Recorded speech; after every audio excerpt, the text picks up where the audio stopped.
Good morning, everyone. Welcome to our regular meeting of council for Tuesday, May the 12th, starting with our land acknowledgement. In the spirit of respect, reciprocity, and truth, we honor and acknowledge the Mokitas and the traditional Treaty 7 territory and oral practices of the Blackfoot Confederacy, Siksika, Kainai, Piikani, Legal Nakota Nations, Chiniki, Bearspaw, Goodstoney, and Tsuut'ina Nation. We acknowledge that this territory is home to the Métis government of the Métis Nation with Alberta District 4. And finally, we acknowledge all nations, Indigenous and non, who live, work, and play on this land, and who honor and celebrate this territory. This sacred gathering place provides us with an opportunity to engage in and demonstrate leadership on reconciliation, and we are honored to have you join us on Treaty 7 territory. Looking at the agenda here this morning, looking to first to administration, if there's any additions or changes to the agenda. Seeing none, looking to council if there's any additions or changes to the agenda. Seeing none, I just want to acknowledge that Councillor Grant is not joining us today as he is on a family vacation. And so we wish him and his family the best of times as they're away on vacation. So with that, can I have a councillor make the motion to approve the agenda, please? Councillor Randhawa. Thank you, Your Worship. Good morning, everyone. I move that council approved the May 12, 2026 regular meeting of council agenda as presented. Comments, questions from council? Call for the vote. And that's carried unanimously. Thank you. Looking for public input. Ledge Services, we've not had anyone sign in for public input. So going to opportunity if council has anything to declare for a conflict of interest. Seeing none. We have two proclamations that we are making here today, and this is in keeping with the policy that we had recently approved with how we are approaching proclamations and awards. And so first of all, National Public Works Week, May 17th to the 23rd of 2026. Whereas public works, infrastructure, facilities, and services are of vital importance to sustainable and resilient communities and to public health, high quality of life, and well-being of the people of Chestermere. And whereas these infrastructure, facilities, and services could not be provided without the dedicated efforts of public works professionals who are engineers, managers, and employees of all levels of government and the private sector who are responsible for rebuilding, improving, and protecting our nation's transportation, water supply, water treatment, and solid waste systems, public buildings, and other structures and facilities essential for our citizens. And whereas it is in the public interest for the citizens, civic leaders, and children in Chestermere gain knowledge of and maintain an ongoing interest and understanding of the importance of public works and public works programs in their respective communities. And whereas the year 2026 marks the 66th annual National Public Works Week sponsored by the Canadian Public Works Association, and therefore I, Shannon Dean, Mayor of Chestermere, Alberta, do hereby proclaim the week of May 17th to the 23rd of 2026 as National Public Works Week. I just want to extend a personal thank you to all of our staff who work within our public works and the incredible work that they do. Also had the opportunity to look outside today and saw our gardens that are getting ready over in John Peak Park, and the work that the staff are doing there to get our city ready to go here for the spring and summer season. So thank you to our staff. I do know that there are some things that are planned for this week. So for example, next week we have a couple of elementary classes that are going to be attending our public works yard. I'm going to be getting a tour and getting behind the scenes view of what happens. So looking forward to the educational opportunities that are going to be happening as a part of National Public Works Week. The second proclamation that just checking with Ledge Services. Am I doing these back to back? Do we accept these for information, or do I just read them, we sign them? Is there a motion that's made after each of these, or?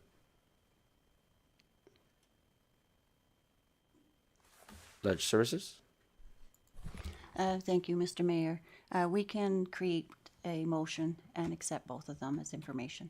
Okay, and we'll just do that together then? Yes, that's fine. Not separate. Okay, thank you.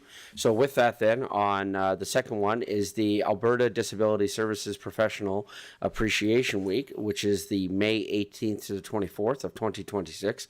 Whereas over 15,000 people are employed in the community disability services sector and in the province of Alberta. And whereas having a disability is often isolating for individuals, it is crucial we support this sector and its employees to make sure every Albertan is given the opportunity to live rich, meaningful lives in their communities through access to services. And whereas disability service workers are valued for the positive impact their work has on the lives of people with disabilities and their families. And whereas the City of Chestermere recognizes the important work of Alberta Disability Workers Association for its advocacy in raising awareness among Albertans of this essential workforce. And therefore, I, Shannon Dean, Mayor of Chestermere, Alberta, hereby proclaim the week of May 18th to 24th, 2026 as Alberta Disability Services Professional Appreciation Week. Absolutely want to acknowledge the work that these workers do in supporting residents within our community who do this really, really important work. So those are our two proclamations that we have here. Those will be signed and then posted on our website in short order. So with that, can I have a councillor make the motion to accept for information, please? Councillor Schindler. I move that council accept the Alberta Community Disability Services Professional Week or Professional Appreciation Week and the National Public Works proclamations, Public Works Week proclamations for information. Thank you. Comments, questions from council? Call for the vote. And that's carried unanimously. Thank you. Moving on now to 7.1, we have a number of minutes that we need to approve as we have had a number of special meetings related to the budget. So first of all, looking at the April 22nd, 2026 special meeting of council, can I have a councillor make the motion to present the minutes as presented? Deputy Mayor Narayan. Yes, good morning. I move that council approve the April 22nd, 2026 special meeting of council minutes as presented. Thank you. Comments, questions from council? Call for the vote. That's carried unanimously. Thank you. For 7.2, the April 23rd, 2026 special meeting of council. Can I have a councillor make the motion to accept the minutes as presented? Councillor Sambo. Thank you, Your Worship, and good morning. I move that council approve the April 23rd, 2026 special meeting of council minutes as presented. Thank you. Comments, questions from council? Call for the vote. That's carried unanimously. Thank you. Can I have a councillor make the motion to accept the April 28th, 2026 regular meeting of council minutes as presented? Councillor Randhawa. Thank you, Your Worship. I move that the council approve the April 28th, 2026 regular meeting of council minutes as presented. Thank you. Comments, questions from council? Call for the vote.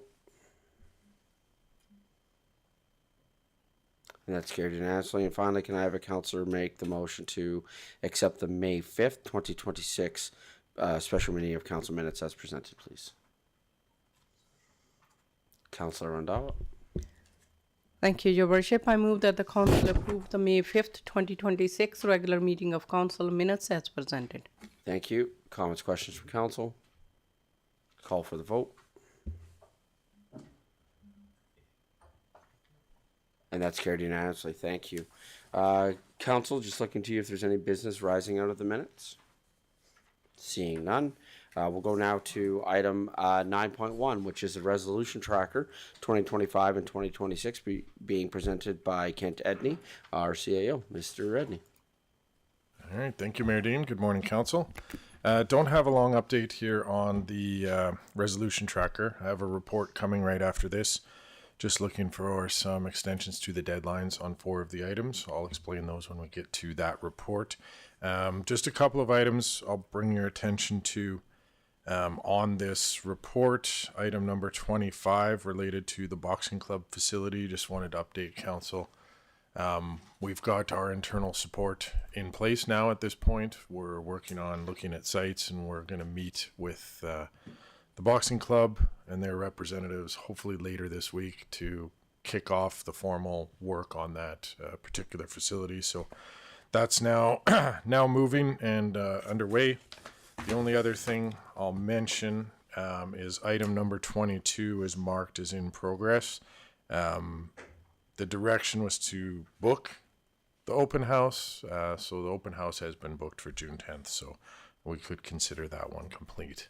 But it was on here until sort of after that that open house concluded, but that motion has been fulfilled at this point. So if you have any questions, happy to answer them. Thank you. I'll watch my screen to see if anyone else lights up. I have a couple that I want to bring to your attention. So first of all, this is the very first one. Josh, if you thank you, sir. So the very first motion here, which is 250. I apologize. It's not the first one. My fault. It's the third one down. Council Director Administration and the Mayor's Task Force for Recreation to investigate potential fund development opportunities for the new recreation center. So I just wanted to take a couple of minutes just to give a verbal update. There's been a lot of work that's been going on with this and some things that we have learned even as recently as yesterday in a meeting that was actually hosted by Councillor Sandbo in her role as director with IUB Muni. So we have done a few different tours. We have gone to the facility in Cochrane. We've gone last Thursday, the CAO, myself, and our InterGov relations went to the facility in Spruce Grove. And just wanted to give some updates to the public on things that we have learned on how these facilities have been funded and hopefully have some of this come forward. But I thought it was important as part of the resolution tracker to just give an update that there has been some ongoing work that is being done with this. And one of the things that we are finding is there's a variety of ways in which the recreation facilities are being funded. And this includes, for example, in the two facilities that I just mentioned, there was OSL money that was set aside for these, and then MSI, now LGFF money, was utilized to help pay for those facilities. Then a debenture was taken out. The other thing that we have learned that a lot of municipalities have done is that they have done a specific increase on taxes for a specific set amount of time on an amount that was used exactly for that. So as an example, a municipality will set aside 1.5% of a tax increase that is specifically being utilized for recreation. And then the other one that we discovered was the municipalities have used the sponsorship and naming policies that they have. So, for example, the one in Spruce Grove is named Heavy Metal Place after heavy metal equipment. And so they have a set amount that they had sponsored for the naming rights over a number of different years. And so we are doing, there is a lot of work that is going in right now at looking at the specific funding models. And I think that this is going to influence some decisions that have been made recently and possibly influence some different directions with regards to recreation just because of what has been learned. So I just want to look to our CAO to see if there's any further comments on that or if you feel like I've captured. You've been on pretty much every tour that I've been on so far. Mr. Edney. Yeah, thank you, Mayor Dean. Only thing I'll add to that is we have another tour with all the council coming up on Tuesday to three or four local facilities for the same type of investigation. Yeah, and really what we're looking at is not just what's in the facilities, but the question that I have been asking. So when we were in Cochrane, the question that I was asking for my counterpart there to Mayor Nagel was, how did you go from a piece of dirt to now you have this building, and what was the journey that you went on to get there? And that's how we've been able to really dig into the funding models. And I think it's a demonstration of good governance when you go and you learn from others who have already been there and hopefully not repeat the same mistakes. And then as I mentioned yesterday, I think that this is, it was exciting to hear yesterday questions coming from Alberta Munis to colleagues that were on the call yesterday of how we can all learn together and possibly some possibilities for that at the fall convention. So really good work that's going on with regards to that. I just want to provide a bit of a verbal update for people with regards to that, but I know that there's a much more comprehensive report that's going to be coming out. I did want to go down the list, and I apologize in advance to Councillor Sambo and Deputy Mayor Narayan, as I wasn't able to give you a bit of a heads up, so I am going to put you a little bit on the spot here. This is in regards to motion 251216-06. Just wondering when we may be expecting an update coming back. I know that this happened at the rec committee. I attended the rec committee.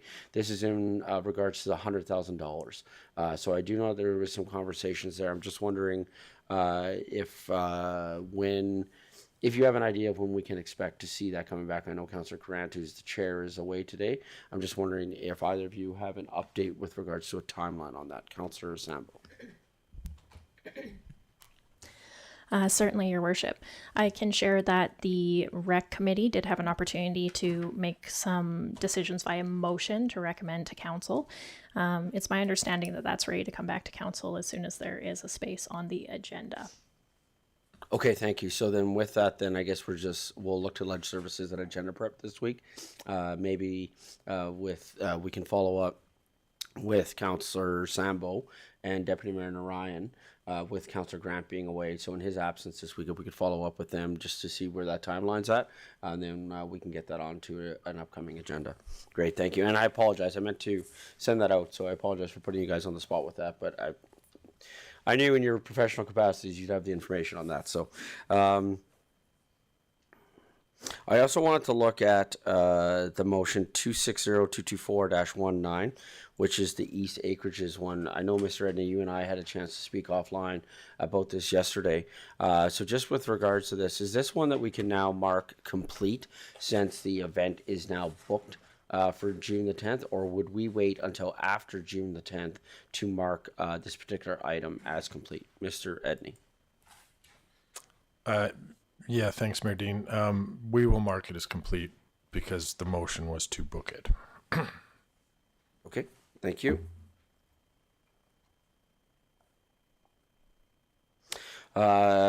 With regards to motion 260224-22, I'm just wondering if through the CAO to admin that's working on this report, if when we work on the report for this that is coming back to council, if we could also include the motion that was made, I believe it was last week, with the letter sending to Calgary possibly, and then also the work being done at IMC. If that could just be a part of that report, was something that I just want to get on record to include to administration. And then, yeah, that was all I had for the resolution tracker. Was there any, council, anybody else have anything else with regards to resolution tracker? Councillor Warzanowski. Thank you, Mayor Dean. I do recall quite some time ago, maybe 6 or 8 months ago, that there was a motion made to move forward with a lake and watershed strategy plan, at least the beginnings of it. I don't see it here on the resolution tracker. Just curious if there was a motion or if it was just approved in the budget during interim budget time. That question to you, Mr. Edney. Mr. Edney. Yeah, thank you, Mayor Dean. To Councillor Warzanowski, that's a good question. The project's on the go. Right. I don't remember if it was a budget-related motion or like a resolution tracker-related motion. I think it was a motion made at budget to add that money at interim budget.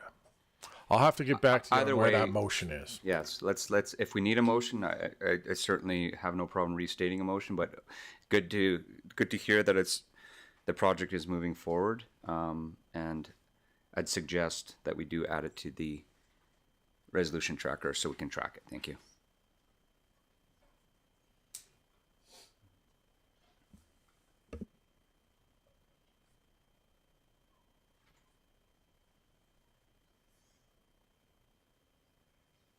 Thank you. Just making note there, Councillor Sambo. Thank you, Your Worship, and through you to Mr. Edney. On that item, are we aware of the timeline for getting that posted? And if you don't have that information right now, could you send an email with that update? Mr. Edney. Yeah, thank you, Mayor Dean. Sorry, I'm just getting a message through here on Teams that there was a motion to it, but I don't see it on the resolution tracker anywhere. Sorry. Ledge Services. Thank you. I may be able to clarify it. There is a motion that's noted in the completed section, so it is in green. The number is 250729-06.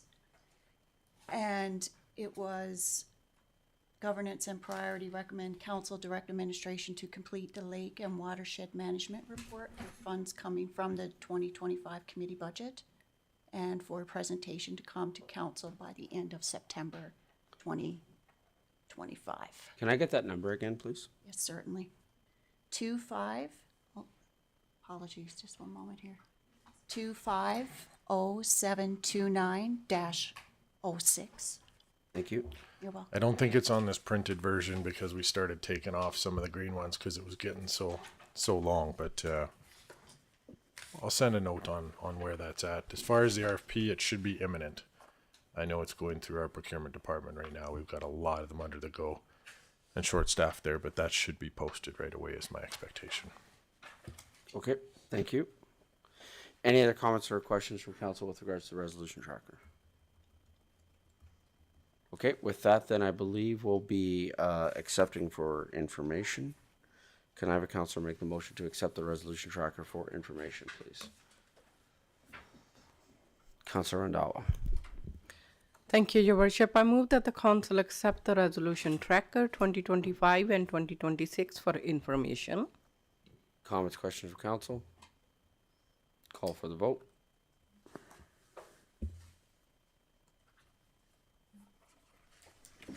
And that's carried unanimously. Thank you.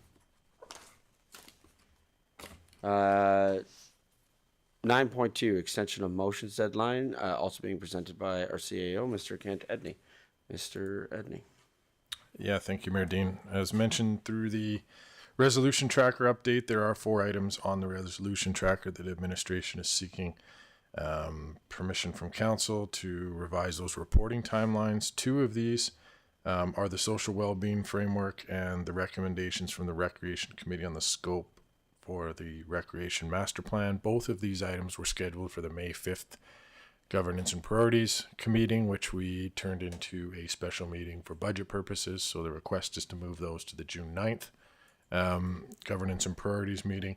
As well, we still have the CDAC, the Economic Development Advisory Committee. Terms of reference, we've discussed we'd like to have our new Economic Development Officer in place to help assist with development of those. So we're asking that to just go to a future regular meeting of council so that we can get that person in here hopefully shortly. We're in the interview stage right now for that and have some input from them into what that terms of reference should look like. As well as the other one is the viability of a graffiti wall. Again, just need a little bit of more time to investigate some more options on that. So asking for one motion with 4 items. Those were items 7, 10, 20, and 27 on the resolution tracker. And as noted on the screen, would appreciate the adjustment to these timelines for these motions. Thank you. Comments, questions from council? I have one. I'm just wondering, because I know that there were some councillors that were pretty passionate about this graffiti wall and wanting to move forward. So it looks to me like this is just to a future regular meeting of council without a deadline, which means just any time, which is fine. But I'm just wondering about timelines. Because I know that this was something that was wanted to be looked at, and I am certainly no expert when it comes to graffiti wall or graffiti wall art, other than when it's done right and in the right spot. I enjoy it, but I am a performance artist, not a fine artist, so I don't totally understand it. But I would assume that nicer weather time is when a graffiti wall would probably be used more often, and so seeing as how we're headed into spring and summer, my assumption is that, especially I don't want to speak for this person, but if they end up pushing the mic, then they can jump in on this. The councillors in particular that were pushing for this, I'm assuming, wanted to see it come before the summer months, and so again, I don't want to speak for those people, but I just was wondering about timeline. Councillor Sambo. Thank you, Your Worship. Yes, I'm very excited about the graffiti wall. Remembering some of the context from the discussions out of the Youth Safer Communities Action Group, looking for safe, low-cost things for young people to do, especially when they don't have school to go to. It would be really incredible if this was found to be viable and if something could be in place in time for the school year to be done. Mr. Edney. Yeah, through to council. The expectation is this is going to come to a report or to a meeting in June. Just don't know which one and didn't want to put a date because we have a lot of reports coming in June. So we could put end of June if you preferred and then give us some flexibility to move it around. On that one, I would prefer till end of June. I prefer changing that motion to at least end of June to meet that. And I'm wondering if the intention for the Chestermere Economic Development Advisory Committee is to wait until we have our new economic development officer in place. Why don't we just clarify that in the motion? And so, because I just think that is that's just clear to everybody as to why it's waiting, and just to have that right within the motion. So I would be suggesting that Chestermere Economic Development Committee terms of reference update come back to a future regular meeting of council after the hiring of our new economic development officer. Mr. Edney? Yeah, through to council if you'd like to do that, sure. Okay. Unless council, do you want to see our economic development advisory committee start back up before that hiring? I mean, it makes sense to me that we're waiting. Okay, Mr. Edney? Oh. Mr. Edney? No, it's okay. Okay. Okay, so lunch service, I'm not sure if you caught all that flurry of changes that we did there in 15 seconds. Okay, so we're looking at council approve the revised reporting timelines for the following motions as outlined below. Motion 251 to Chestermere Economic Development, terms of reference updated to a future regular meeting of council after the hiring of the economic development officer. Viability grid. Yep. So council, is there any other questions with regards to the wording now that we've made those two changes? Seeing none, can I have a councillor make the following motion, please? Deputy Mayor Ryan. Yes, move the council approve the revised reporting timelines for the following motions as outlined below. Motion number 251209-10 Chestermere Economic Development Advisory Committee, CDAC terms of reference, update to a future regular meeting of council after the hiring of an economic development officer. Motion 251209-37, viability of a graffiti wall by the end of June 2026. Motion 260203-14, social wellbeing framework to June 9th, 2026. Regular meeting of council meeting and motion 260310-20 recommendations from the Recreation Committee on this scope of work for the Recreation Master Plan to June 9th, 2026. Thank you. Comments, questions from council? Call for the vote.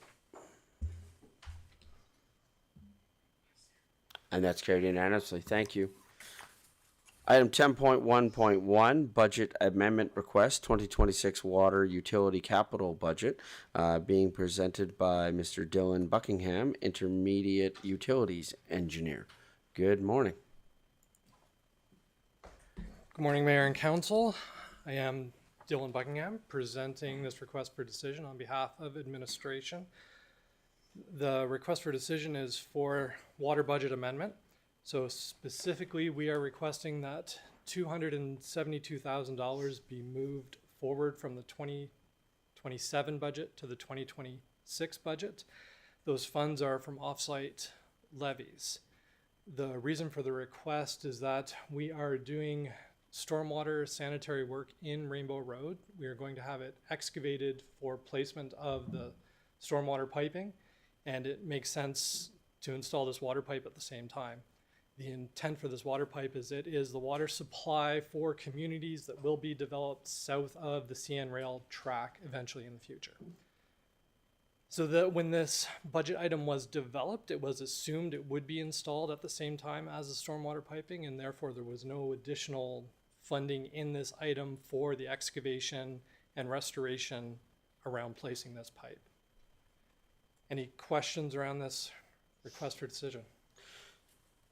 First of all, comment. I appreciate the idea of not ripping the road up twice, essentially. So I'd like that. Is there a reason why we don't just wait and do them both next year as opposed to bringing them this year? Is there a reason why it has to go this year as opposed to next year? Is there advantages to disadvantages to 2026 as opposed to both happening in 2027? Mr. Edney, would you like me to address that, or? The reason is the stormwater piping that is being installed is part of the CSRO project, the centralized stormwater and outfall project. And it is a high priority for the city at the moment because it's putting a lot of pressure on developers to manage their own stormwater without that system. So there is a high priority in getting that system constructed. Okay, thank you. Councillor Sambo. Thank you, Your Worship. Through you to Mr. Edney and to Mr. Buckingham. Have you given us a presentation before? No, I have not. Well, welcome. It's nice to see you. Thank you, Councillor. Great job. My favorite part of this is that you said part of the purpose of this is to reduce the number of necessary road closures, as His Worship mentioned. So I think that's wonderful. This $272,000, is this already collected OSL? Is that already cash that we have on hand? I'm not sure. Mr. Much? Through the chair to Councillor Sandbo. So essentially, no, it will be collected over the 25-year period. So essentially the interim financing will be just the operating reserve of the utility company to fund this. Okay, thank you. Any other comments, questions from council? Okay, with that, okay, I believe that we'll have the motion here. Can I have a councillor make the following motion, please? Councillor Randhawa.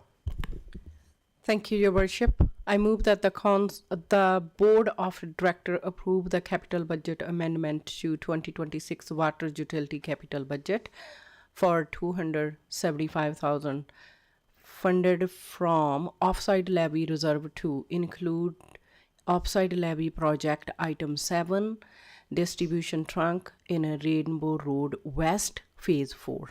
Sorry, and just Councillor Randhawa, 272, not 275. It's okay. It's an early Tuesday. 275. Thank you. No, Yes. no problem.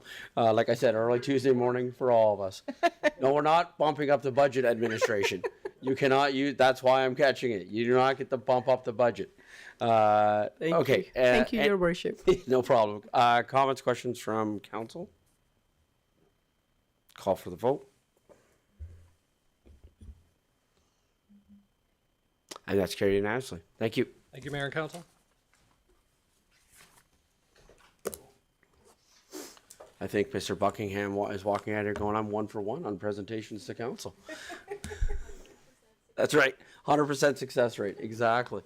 Okay, with that, we're now going to go to Planning and Development, Bylaw 015-26, Secondary Suites Definition Land Use Bylaw Amendment, first reading, presented by Mr. Josh David, Planner 1. Good morning. Good morning.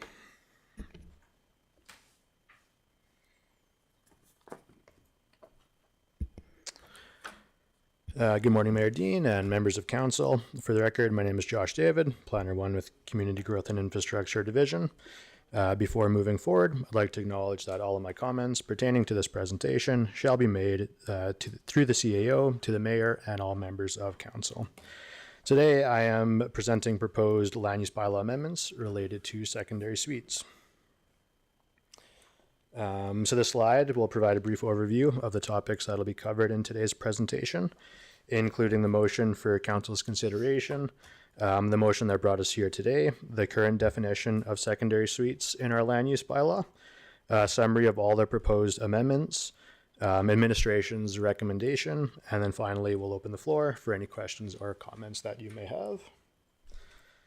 So administration is recommending the following two motions today: that council give first reading to bylaw 015-26, being amendments to bylaw 020-24, being the land use bylaw as amended, and then that council approve the scheduling of a public hearing for bylaw 015-26 for June 9th, 2026 at 10 o'clock a.m. So on February 24th, 2026, Council directed administration to expand the definition of secondary suites to include alternate forms of dwelling units, specifically for country residential districts, such as garden suites, garage suites, and others as applicable. So the current definition for secondary suites in our land use bylaw is secondary suite means a self-contained secondary dwelling unit that is located within the principal dwelling unit, where both dwelling units are registered under the same land title, containing a kitchen, living, sleeping, and sanitary facilities, and is used or designed to be used as a residence by one or more persons, and that is secondary to the main residential use on the parcel. So this definition limits the city's ability to provide a broader range of housing options, as it only permits secondary suites within principal dwelling units. So given this limitation, administration recommends replacing the existing definition and use of secondary suites and replacing it with the following. So secondary suite means a self-contained dwelling unit that is an accessory use to and located on the same parcel as the principal dwelling and has direct access to the exterior without passing through any part of the principal dwelling. The dwelling unit may be in the same building as the principal dwelling unit or in an accessory building. A secondary suite includes secondary suite principal dwelling, secondary suite principal dwelling attached, secondary suite accessory building, and secondary suite garden. So to further expand the flexibility and housing options, administration also recommends introducing the following additional secondary suite definitions and their corresponding uses.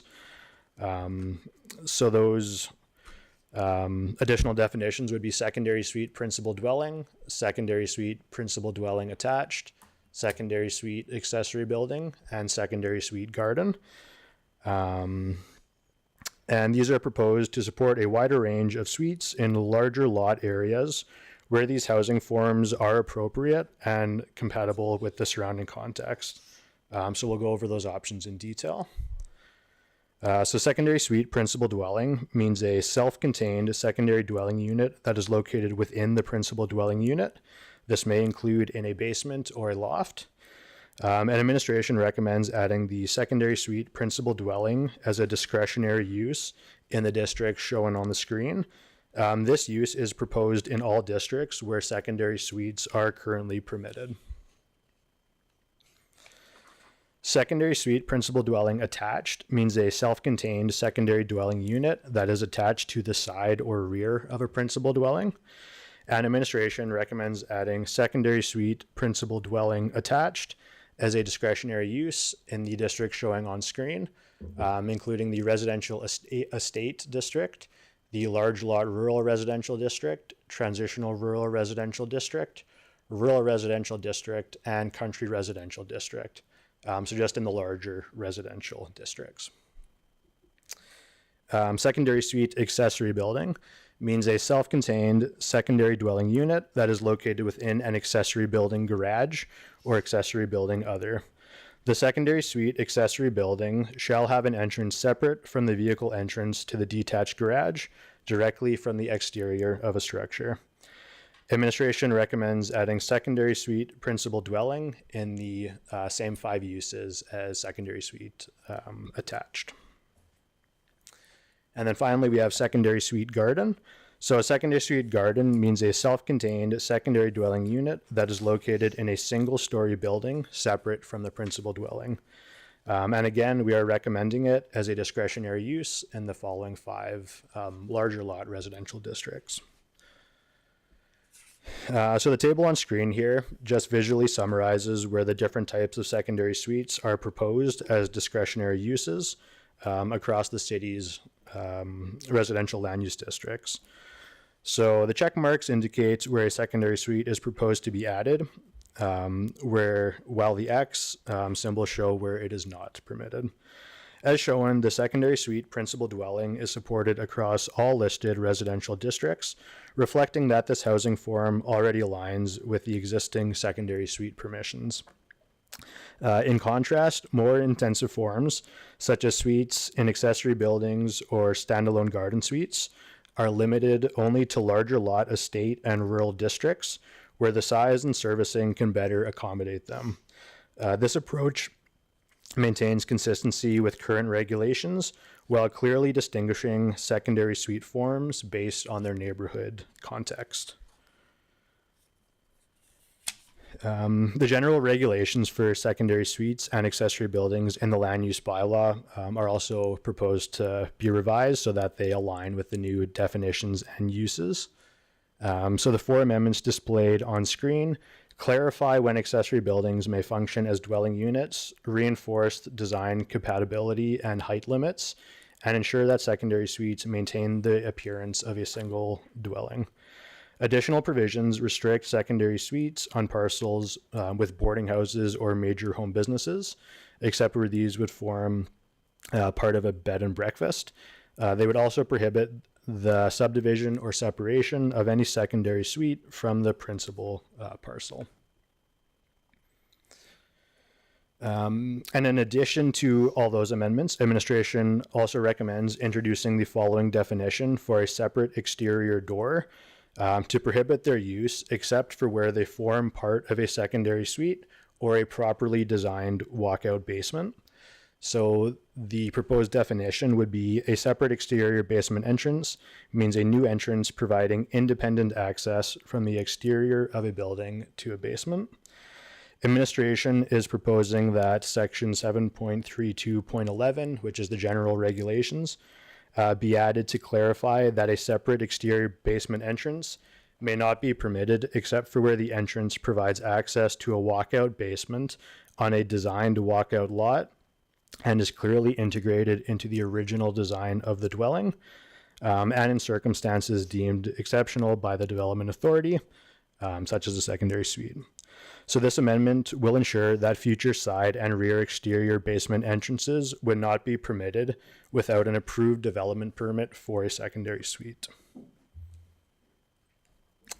So our recommendation today, modernizing the definition for secondary suites updates the land use bylaw terminology and also aligns Chestermere with contemporary planning practices.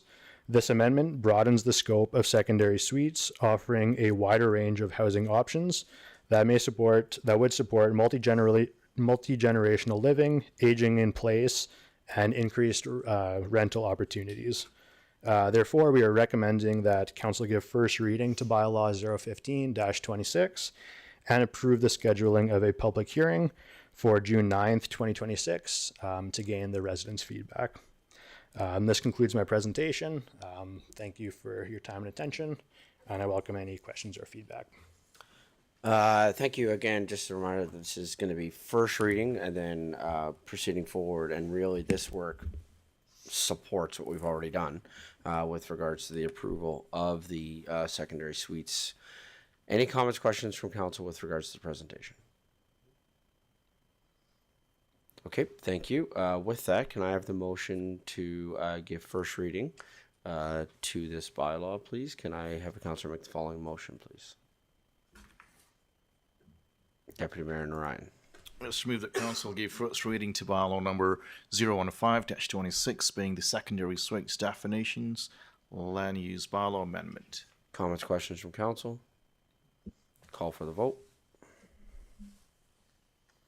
That's carried unanimously. Thank you. And can I have a councillor make the motion to schedule the public hearing for June 9th? In the presentation, it was 10 a.m. and on this slide, it says 11 a.m. Or we wanted to go with 11 a.m. or 10 a.m.? We want to go with 11 a.m. Okay, thank you.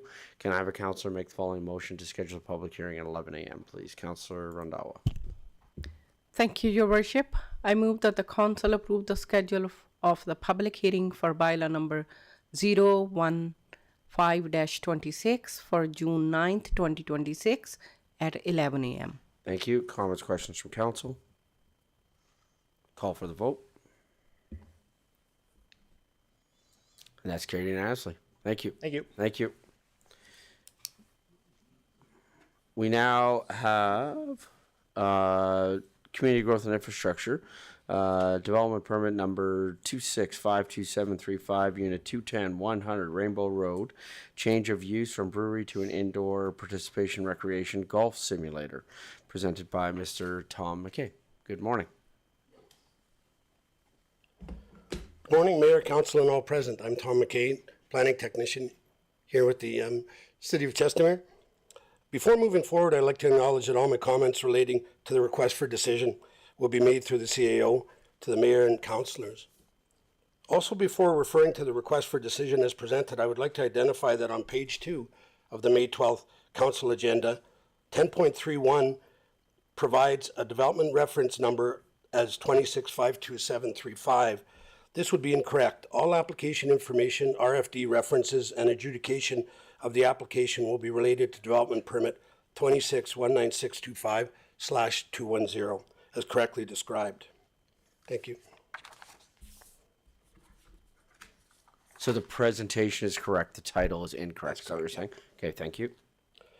Yeah, the presentation is related to, and it also refers in the agenda as a brewery change of use to the golf simulator facility.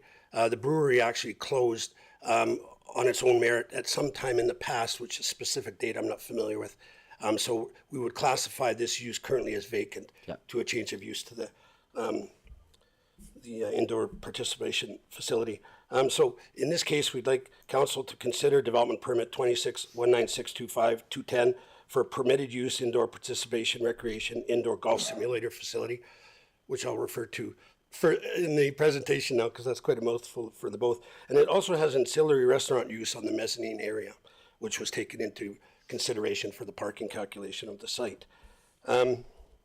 So, and there again, maybe in layman's terms, and I'm not, but the intent of a golf simulator, and I'm sure everyone maybe has experienced it, but in fact is where they set up, a screen or a catching device in regards to where you tee off, and it'll calculate many different elements of the ball hitting the particular location, triangulation, speed, loft, and different elements to forecast where your ball is going to be located after the shot is complete.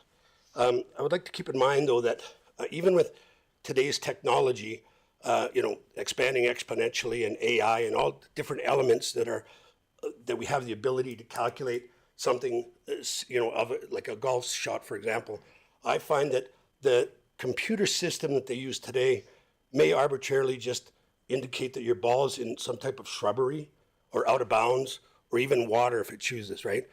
When you know in your heart that ball went straight. But anyway, that's just my personal opinion. So further to that, I just have the request for decision. There's no presentation. I think it's fairly self-explanatory in that the application itself is a permitted use in the DC zoning. So the only consideration that we really have, and the reason this site is DC is in fact, it's a hybrid of commercial and light industrial building business park, which means they've taken elements of both of those types of zonings and incorporated in one use list, which is applicable to this site. So the recreational use is a permitted use, and the only distinction we really have then, once we've given permitted uses, to make a determination as to whether the site will accommodate the required parking. So a parking calculation was done overall, and that can be found on attachment A. And where it's highlighted, and there's an indication that the overall site with the golf facility and the ancillary restaurant will still accommodate a surplus of 15 parking stalls overall. So we don't have any concerns or considerations regarding the application in that sense.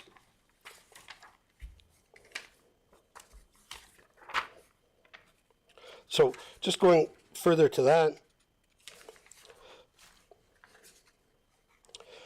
the options that are to be considered are that council approve development permit 2619625-210 as submitted, subject to the conditions of approval outlined in attachment B.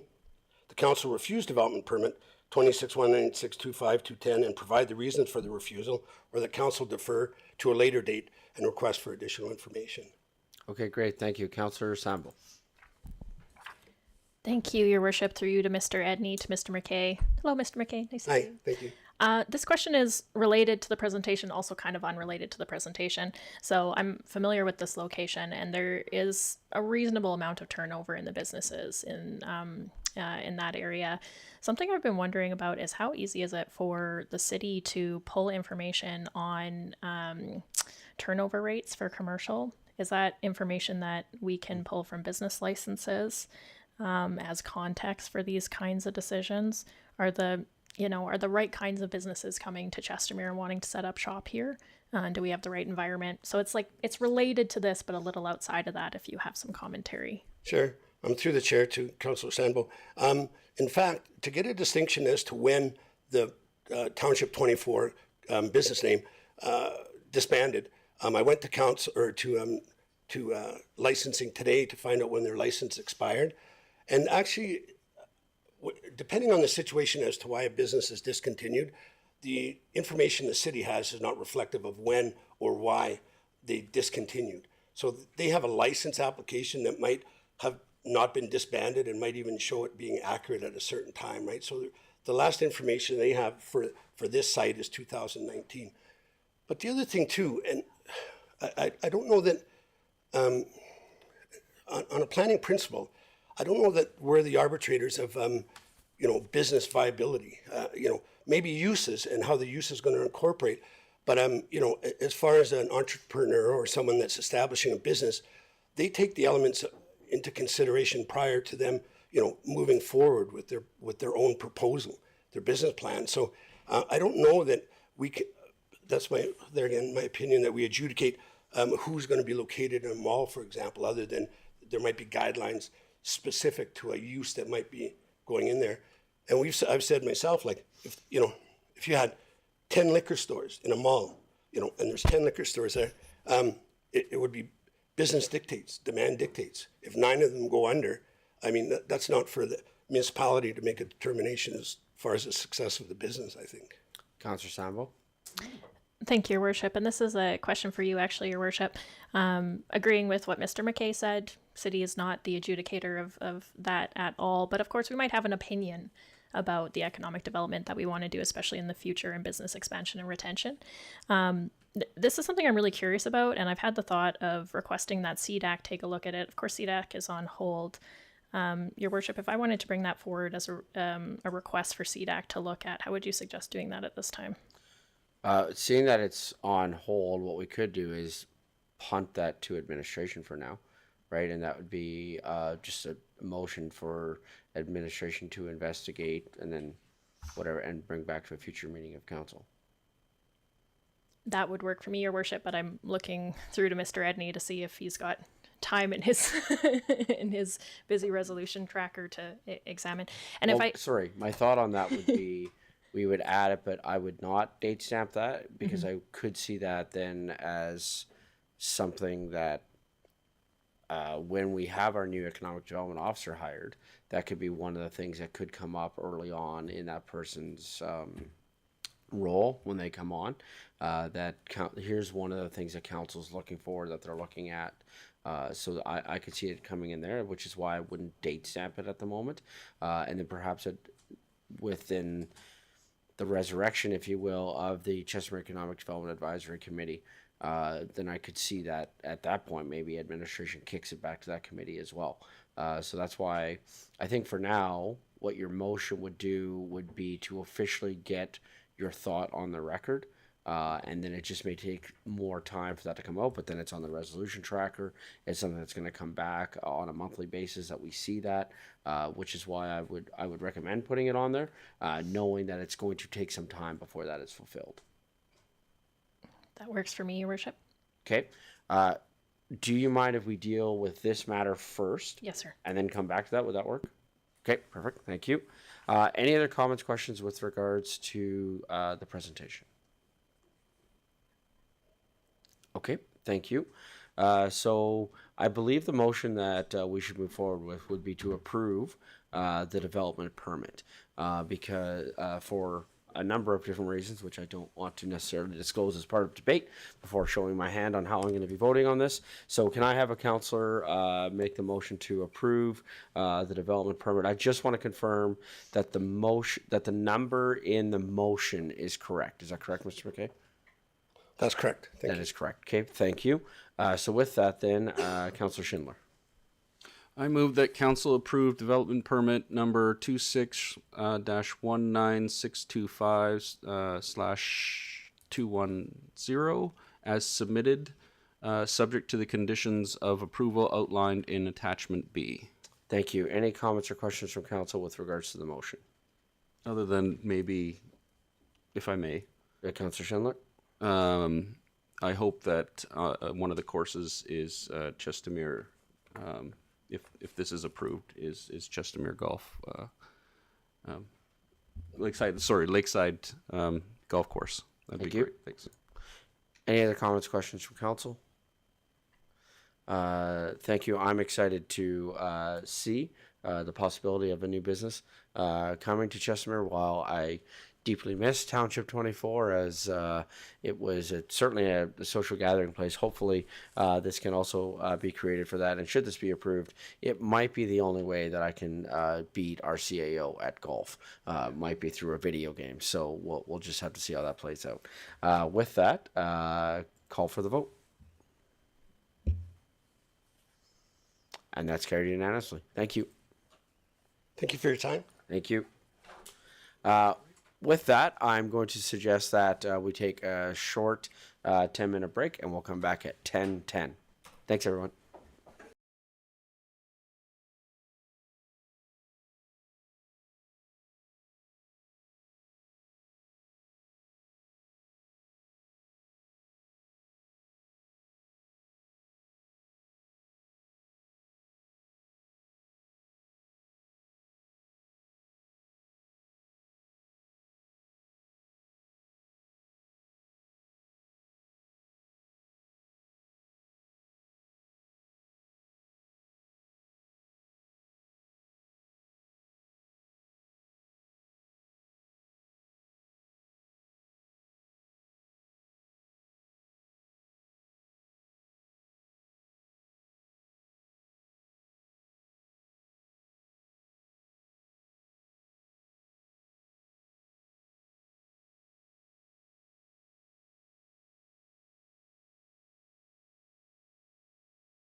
Good morning, everyone.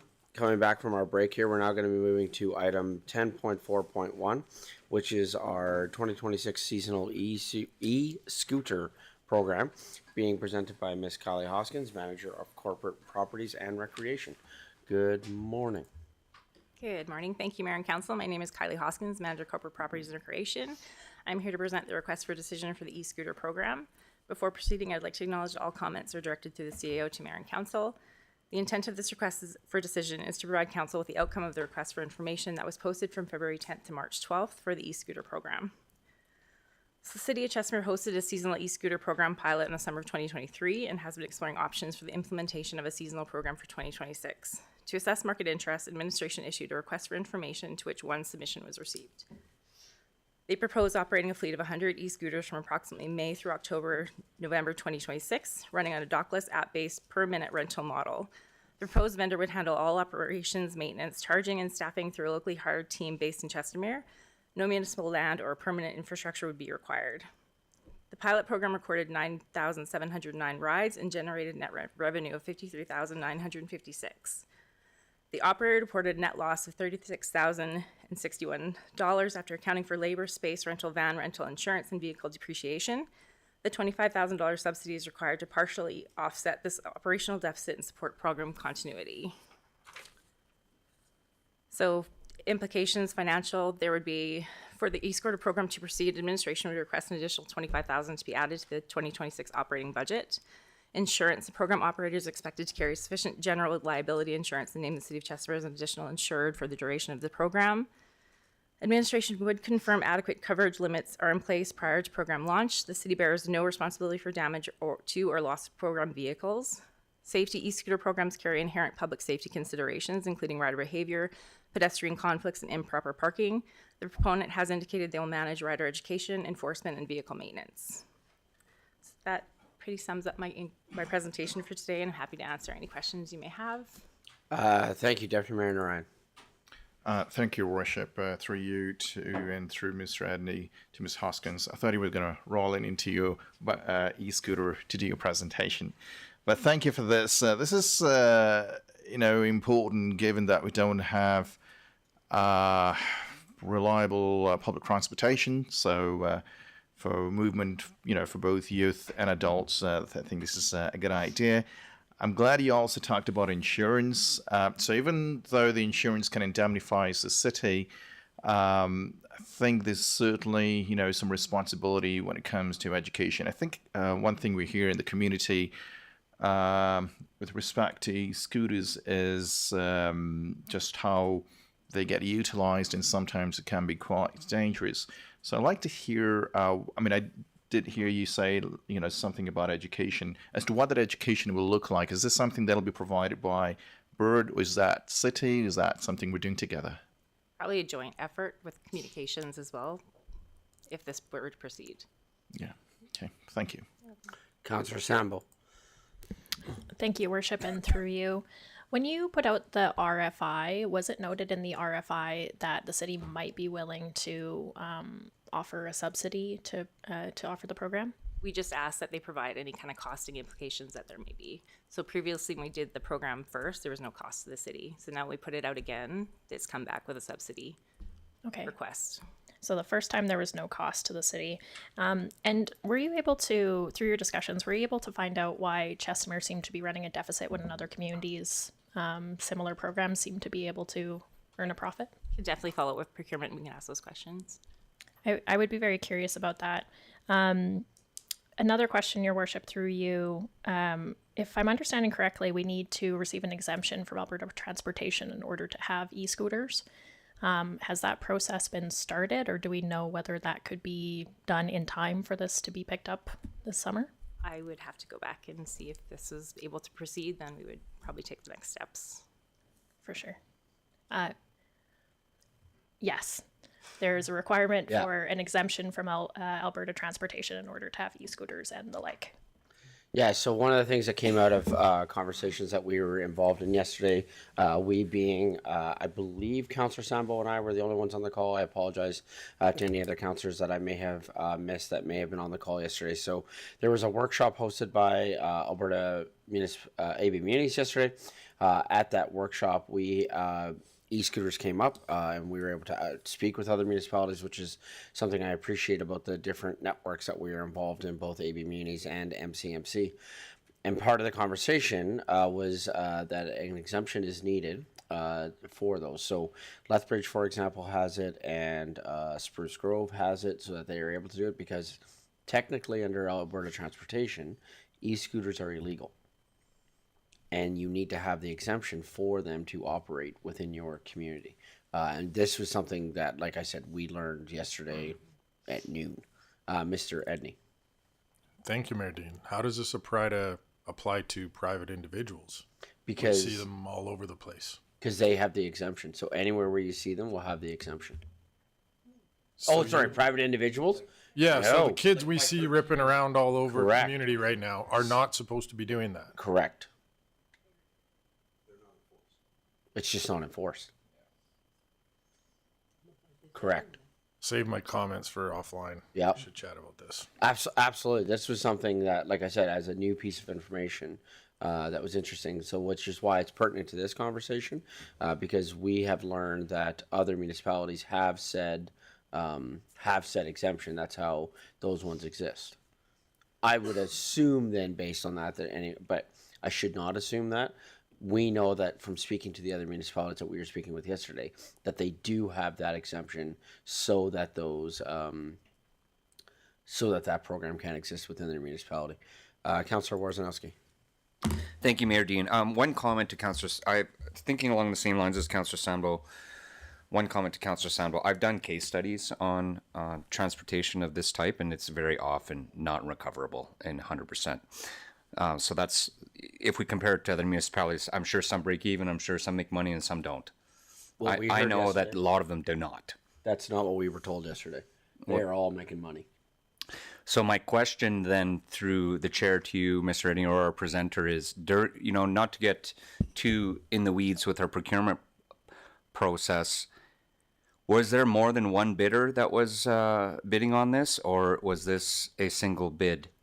The reason why I'm asking this question is, if there were bidders that were higher priced and disqualified for whatever the scoring criteria was, it wouldn't seem fair that this would be brought to council for another business that may have been profitable at a higher rate. If that's the case, I'd suggest, we revisit any type of motion before we until we look further into this. So Was there more than one bidder, and was the scoring criteria price-based or other scoring criteria? There was one bid. We only had one other proponent ask questions, did not attend the site. Just one bid. visit, and- Okay. So it was one. Thank you. I have a lot of lights on my screen right now. Mr. Edney? Thank you, Mayor Dean. I was just going to add some clarity around Councillor Warzanowski's question. We did not anticipate there to be a cost for this program. So that was not anything in the scoring criteria if there had been more proponents. The fact also. Sorry, Councillor Warzanowski? The fact also that we only had one bidder makes it challenging as well. So yeah, no, thank you for that clarification. Thank you. Councillor Schindler? Through the chair to anyone who could answer this question, really, does the recent revelations that they're not legal necessarily in Alberta mean that we cannot do anything at the moment in relation to regulating their, like safety wise, whether we make people wear helmets or reduce speeds or have them on certain roadways in Chestermere? Yeah, I can take that. What I would say is you'd make that part of the motion. So if this... I meant for private, sorry, and other, like for regular people. So we can't do for private. We can only do for this because the exemption is for this. And we would not be dealing with private today. We would only be dealing with this particular motion that's in front of us. And I think what we would want to do is we'd want to test it first to see if this is going to be approved on the merits of subsidizing the business, and then follow through on what other provisions need to be made. All right. Councillor Sambo. Thank you, Your Worship. I was actually wondering whether this would be a good item to table until more information comes back. I mean, it makes sense to me. This is a relatively new development in Alberta, these kinds of things, and we've not done much of it in Chestermere. It makes sense to me that we would learn new information all the time. Should we give administration some time to look into it and come back with an updated recommendation by tabling this?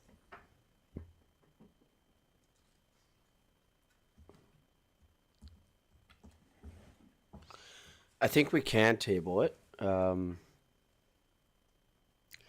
I will say that I have a concern about the subsidizing of the private business.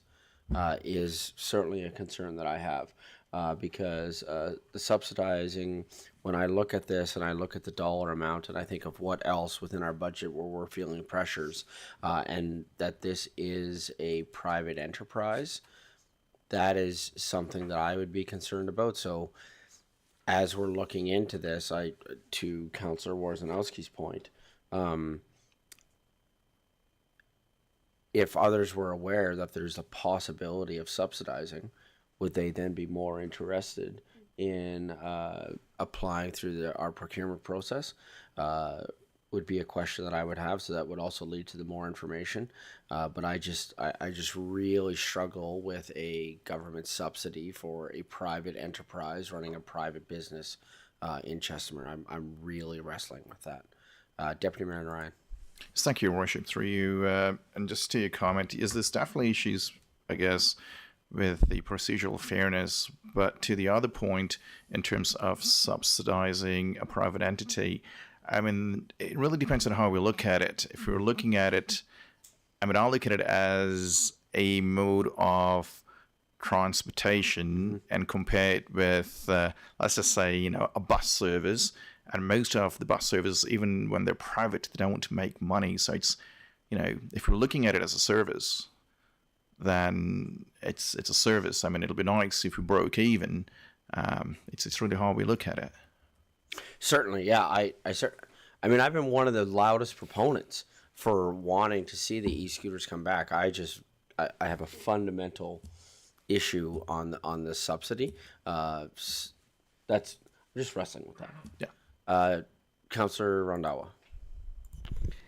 Thank you, Your Worship. Through you to Mr. Edney, to the presenter. My question is, we have the e-scooter before in a previous year. Did we do subsidize before as well? We never. No. So why we have to subsidize now then? Because their business is in a deficit? That's what they're that's their... So I'm not comfortable with. Thank you. Thank you. Mr. Edney. Thank you, Mayor Dean. Just listening to the discussion, I'd suggest that council potentially look at tabling this until we can get some more information. I wasn't aware of this illegality potential issue of these scooters, and look into whether we could get an exemption. As I'm frantically researching while we're doing this, yes, there were exemptions granted for these pilot projects, but I can't find any evidence that that's continued forward at this point. So we may not even be able to do this project. I also feel, to some of Councillor Narayan's comments, Deputy Mayor Narayan's comments, we haven't made the change yet. That if council were to subsidize this, I don't believe that was ever articulated in the RFP that we would subsidize. So could be other proponents who looked at this and said, I can't make money, I'm not going to bid. If they knew they were getting a $20,000 or $25,000 subsidy, they may have been willing to participate in the RFP. So I would look at that point of then restructuring this proposal to make that clear to all the proponents that that is an option if council so desired that at that time. Okay, just quickly, I have two councillors that are on the mic right now that are lit up. Do we want to take those comments, or would we want to look at tabling right now? Let's test this. Councillor Warzanowski. No, I think we're okay to table this. I mean, there's got a lot of hair on it. Let's table it until we get the answers that council's looking for. Yeah. Thank you. Councillor Schindler. Yeah, I think we should probably table this. I just have a point that maybe while it's being tabled and administration is going to look for more information. I understand when we give money to a service such as this, that there is a potential for the city to start to become liable for issues with that program, should that happen. So perhaps while it says here that we would not be liable, that's not necessarily the experience from other communities. So I would certainly like to have legal give us the okay and clear that if there is money given to a service like this, that we would be off the hook for anything that happens. Okay, thank you. So Councillor Sambo, this had been your suggestion. So do you want to make the motion to table? And I think we put it to a future. I would send die this one just because I don't know. We don't know how long that's going to take. So Councillor Sambo. Certainly, Your Worship. I move that Council table agenda item 10.4.1, being the 2026 seasonal e-scooter program, to a future regular meeting of Council. Thank you. Call for the vote. And that's carried unanimously. Thank you. Moving now to item 10.6.1, which is the Chestermere Municipal Heritage Advisory Committee, CMHAC recommendations, being presented by Mr. Josh Estanislao, Legislative Assistant 2. Good morning. Good morning, Mayor and Council. Josh Estanislao here today to present the Chestermere Municipal Heritage Advisory Committee's recommendations to Council. So the committee's recommendations to Council is that Council direct administration to complete the following items, which is to number 1, visually document the Baldwin property, visually document the Webster property. Number 3, create a landing page on the city website to share historical presentations and other items of interest. And number 4, prioritize a historical significance policy that will outline how the city will protect and preserve the historical sites and artifacts. Furthermore, the committee also recommends accepting their 2 priorities, which is the establishment of a historical significance policy and establishing a baseline of the integration between the artifacts from the Chestermere Historical Foundation to the city of Chestermere. So the committee met on their monthly scheduled meeting back on April 16th and have made the following 5 recommendations, which was brought forward during the April 21 Governance and Priorities Committee. And the committee has made a motion to asking Council to consider those recommendations. This report is now being brought forward to give Council the opportunity to discuss the recommendations from the committee and the Governance and Priorities Committee. Administration's recommendation is for Council to direct us to bring back a report on the feasibility of each item, which would allow the committee to advance their stated priorities while ensuring Council can make informed decisions on the scope of work, resourcing, and timelines before actually giving direction to administration. And that's my report. I'm happy to answer any questions. Thank you. I guess I would direct my first question to Mr. Edney. Is the reason for this report, does administration need some time to dig into these to see what it's going to take from an administrative point of view to carry through on these? Because I look at these and visually document the Baldwin property and visually document the Webster property. Is part of the question that's coming from administration, even within this presentation, of what does that mean? What is that going to look like? How much staff time is that going to take? Which staff member is going to be assigned to that? Is that part of what would come back to us with regards to reports? So really, administration's right now not saying whether these are good ideas or bad ideas. It's more of what are the resources that we're going to have to look at and the timelines given the other scopes of work that we're looking at. Is that what would be coming back to a report for Council, Mr. Edney? Yeah, thanks, Mayor Dean. Through you to council. Yeah, that's essentially it. I think this is one of the challenges we've been having with some of the committees, not some of the committees, committees in general, and talking about how do we get the work that they're doing back to council. So this process is really, some of these are going to be fairly intensive projects. The intent of this process is to understand, does council support these recommendations? So you may not, while the Heritage Advisory Committee suggests we should do these things, council may not see them as worthwhile or a priority. So we don't want to spend a bunch of time working on what it takes to do these. If council believes these are worthwhile priorities, then we would take this away. I can't do it for these particular ones off the top of my head of what we need for resources. So for this particular group of requests, we would take it away, look at what needs to be done. What are the rules? What does visually document the Baldwin property really mean? How would we do that? Do we need resources? Do we need third-party resources? Can we do it internally? How much time do we need?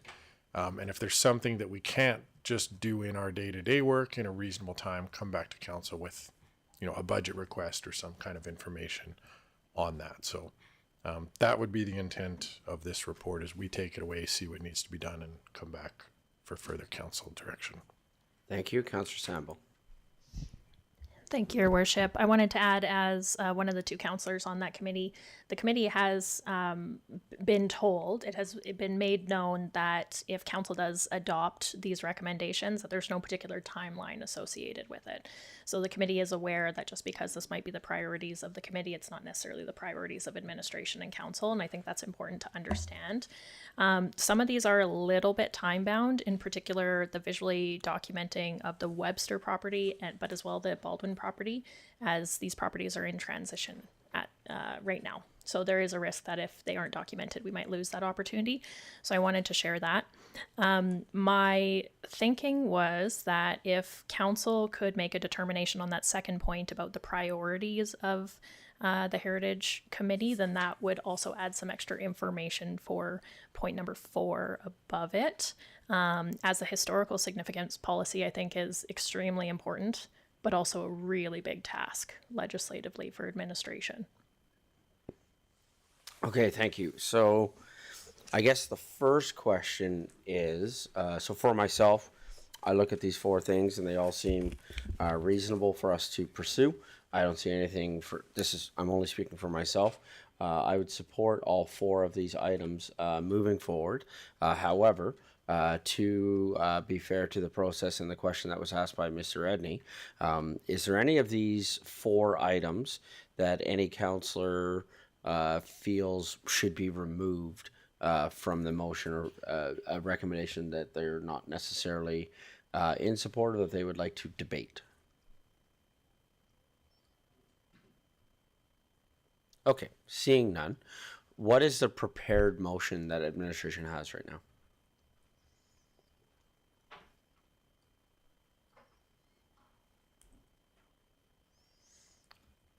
Okay, are we able to put some sort of a timestamp on this?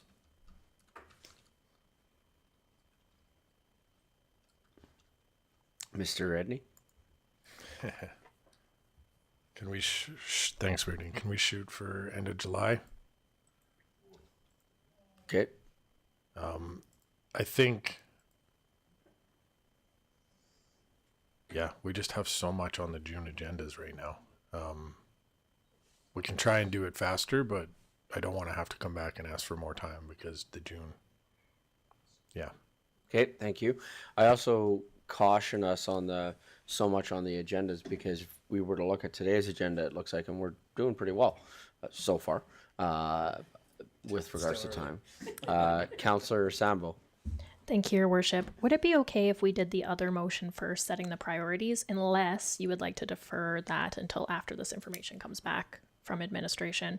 Because for me, I'd like to know whether council would like to move ahead with this historical significance policy before administration does that work.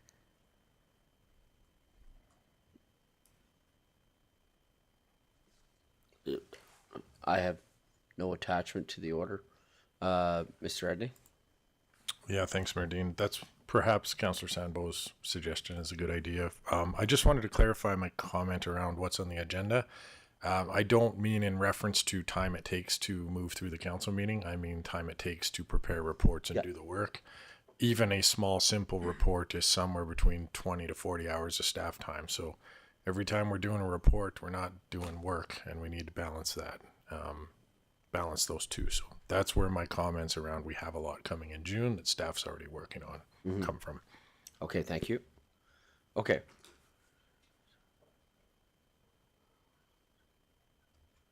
Okay. Councillor Sambo, would you like to make the following motion, please? Of course I would, Your Worship. Thank you very much. I move that Council accepts the priorities of the Chestermere Municipal Heritage Advisory Committee as outlined below. Establishment of a historical significance policy and establishing a baseline of the integration between the artifacts from the Chestermere Historical Foundation to the City of Chestermere. Thank you. Any comments or questions from council? The only comment that I would have is in the establishment of that baseline, I'd like to see us, administration, if I may add a comment, to follow up with the Chestermere Historical Foundation. There were a number of items. This goes back to when I was on council as a councillor. There were a number of items where they almost got lost, in terms of almost got thrown out. And I know that the Chestermere Historical Foundation has a couple of boxes at least of items that they had obtained. And I would like for us to, if administration could, follow up with the Historical Foundation on those items. I think that's an important part of this work because I do know there's been some other specific items that have been looked for, and I know that they're in storage with the Historical Foundation, but I think it's something that the city should follow up on because, to put it in its simplest terms and not being over dramatic, the foundation saved those items kind of at the last minute. And so I think it would be good for us to follow up with the foundation on those items. Councillor Sambo. Thank you, Your Worship. To that information is known to the committee, and there is a working list of items that we either know or don't know where it is. The committee has also extended an invitation to a member of staff who's responsible for recording documentation and that kind of thing to invite that staff member to come and share what is known. So hopefully that working list will be built out as well. Okay, thank you. Any other comments, questions with regards to the motion? Okay, call for the vote.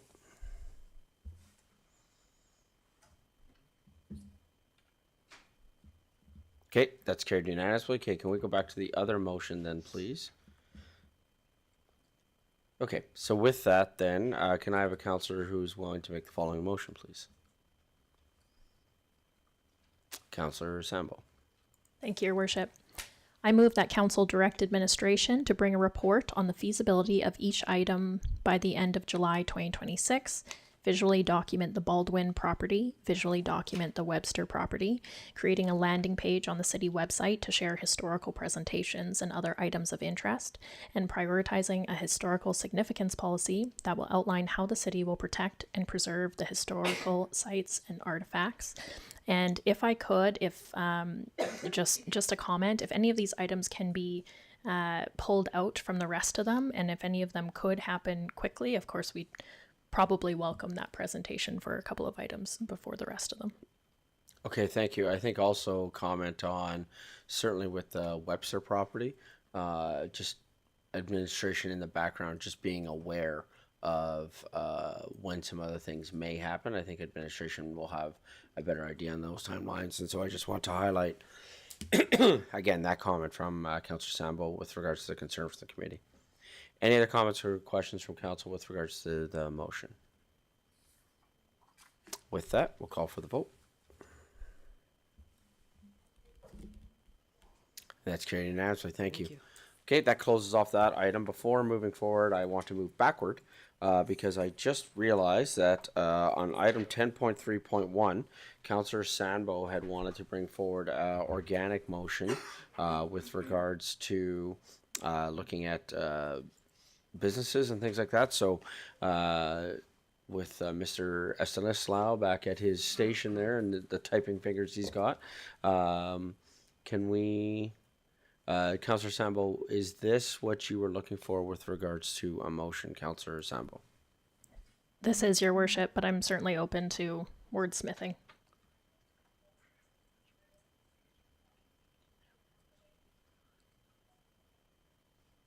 Okay, Mr. Edney, is there any concern from administration with regards to the wording? We're good? Okay. Councillor Sambo, since you had brought this forward, do you want to make this motion? Certainly, your worship. Also, just adding flavor to clarify, by commercial, I'm not referring to residential businesses, home-based businesses. Just really trying to see if there's some baseline data we can establish to understand what is affecting business retention and expansion. Okay, I move that council direct administration to review commercial turnover rates over the last 5 years in Chestermere and bring a report back to a future meeting of council, including location and type of business where feasible. Thank you. Mr. Edney, just quickly on this, we had made a couple of motions. There were some studies that were being done, and I believe that one of the studies that was being done was on business retention feasibility within our community. So I'm just wondering where that's sitting right now, and will that simply also then be a part of this as well? I'm just cognizant of duplicate motions that we've talked about before, so I just wanted to just touch on that, Mr. Edney. Yeah, thank you, Mayor Dean. To the study you're talking about, I think it's our retail gap analysis. I don't think it's going to go into the level of detail that this is here. Okay. It's identifying more what don't we have and what could the market potentially support. It's not necessarily looking at what happened to all the businesses that were here. So I would see this as complementary and additional to that study. So I think this is a good motion. Okay, thank you. Any other comments, questions from council? Call for the vote.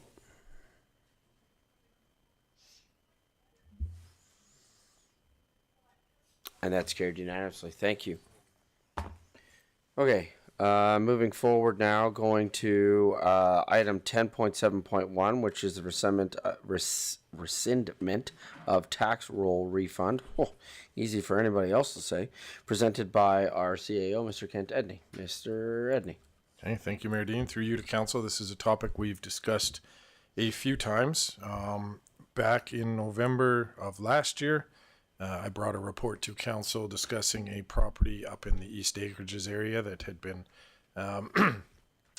miscoded under the assessment rules at the time, and that we had asked council to refund the difference in taxes to this particular homeowner. For that period that had happened, council made a decision to refund that amount in the amount of $4,269.23.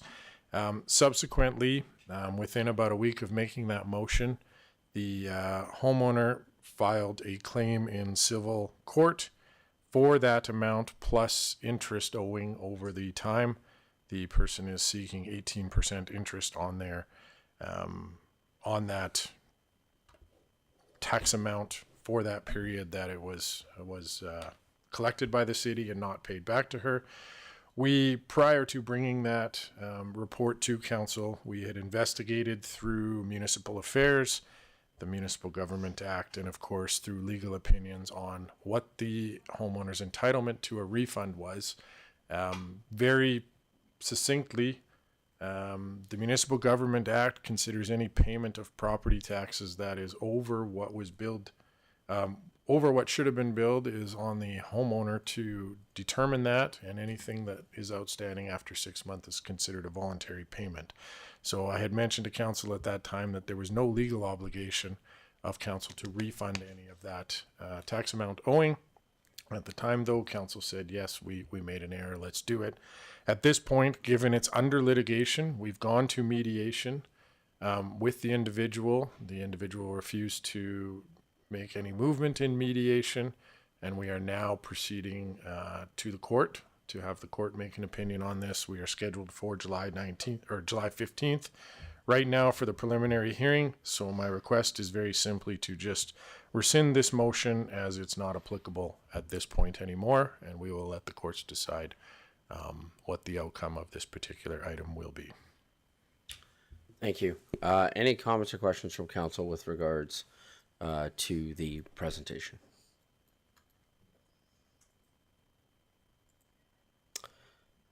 Seeing none, I think it's unfortunate where we have ended up in this situation, because I think council had made that step forward, and yeah, I just think it's unfortunate where we have ended up now with this particular situation. So with that, can I have a councillor make the motion, please, to rescind the motion?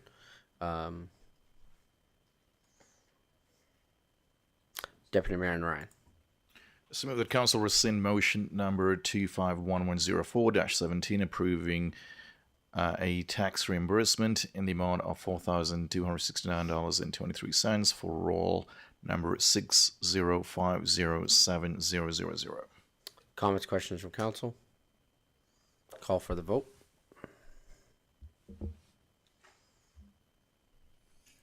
And that's carried unanimously. Thank you.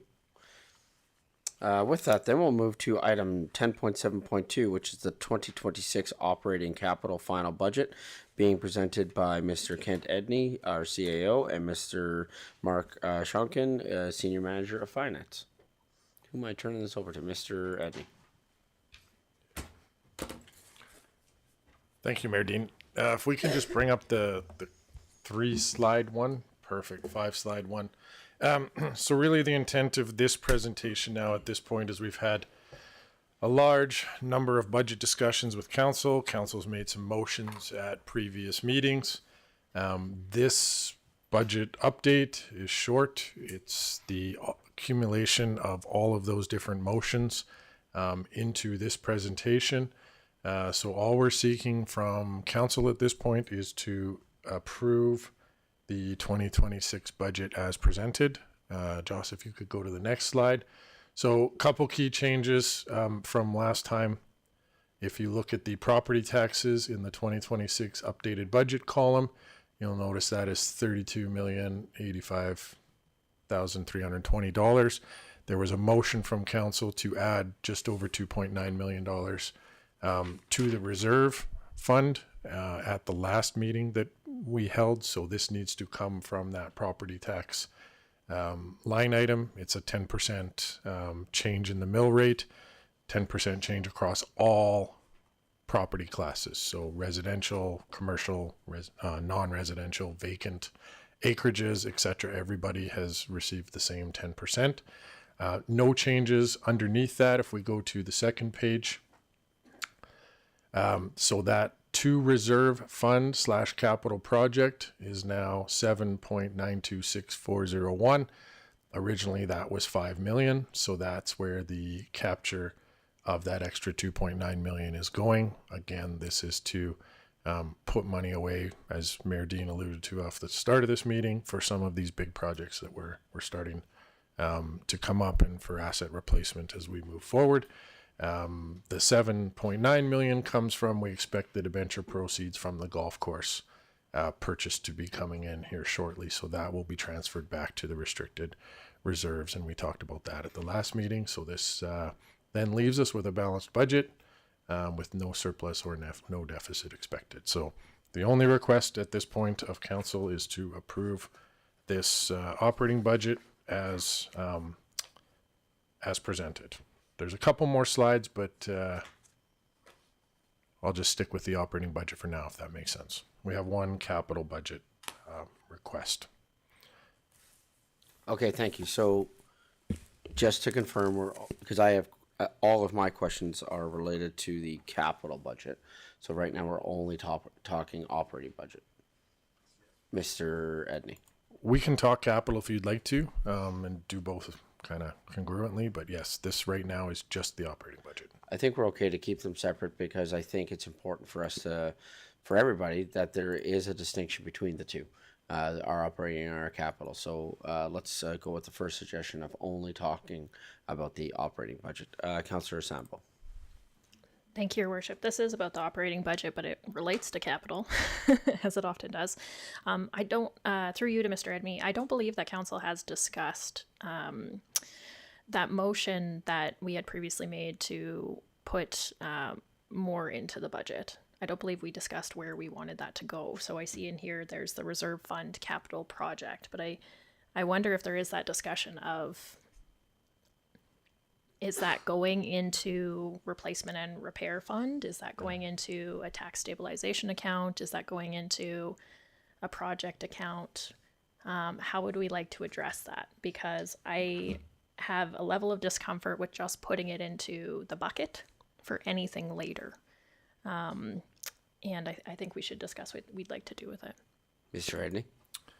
Thank you, Mayor Dean. So originally, through the budget presentations, one of administration's big recommendations was, aside from major capital projects that you know are happening here in short order, we should be putting money away for that general bucket of when our assets need repair, need replacement. We haven't been doing that, and we don't necessarily have that fund.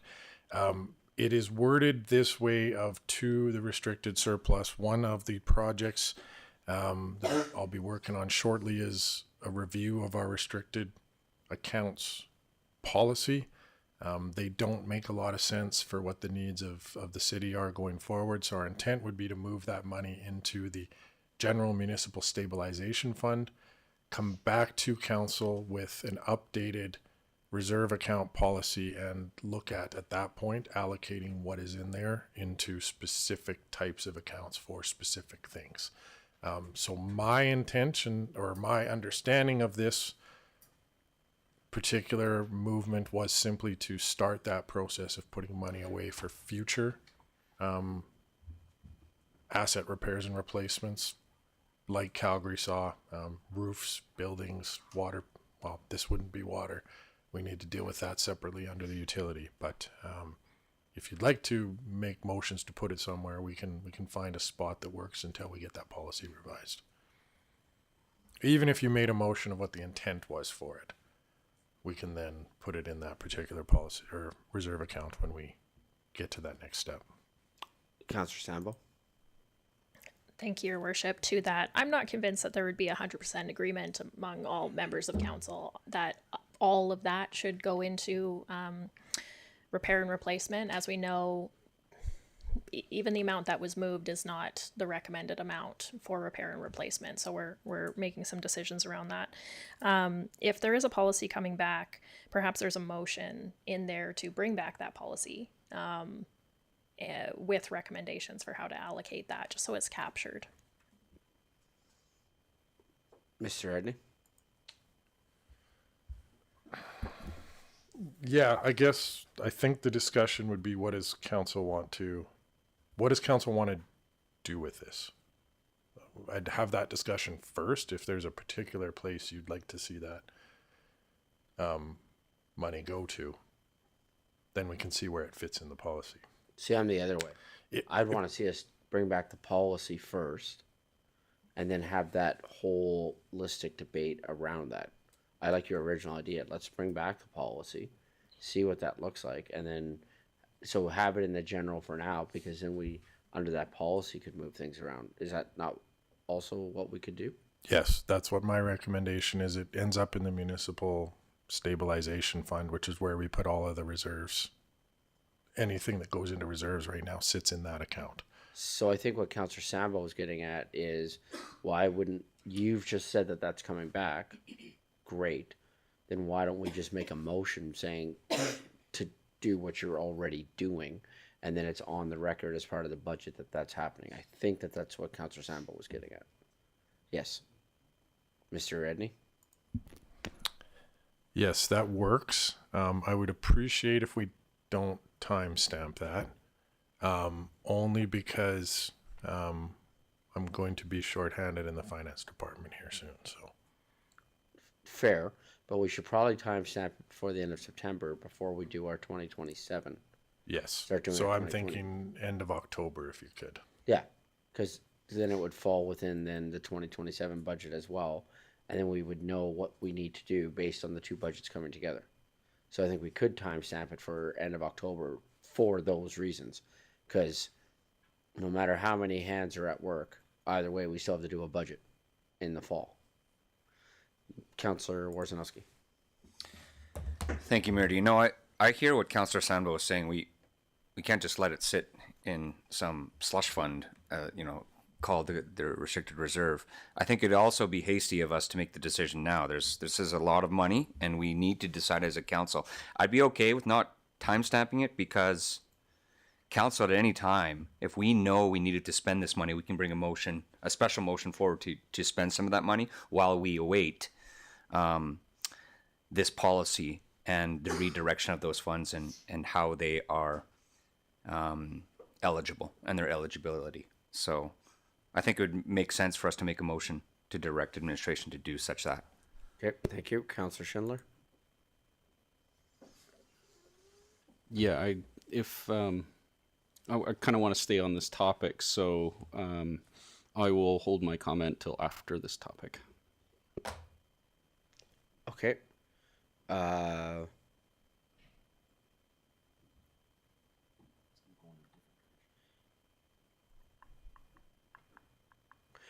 I think that this motion about the policy, knowing that we might be headed there, should come after we approve the budget.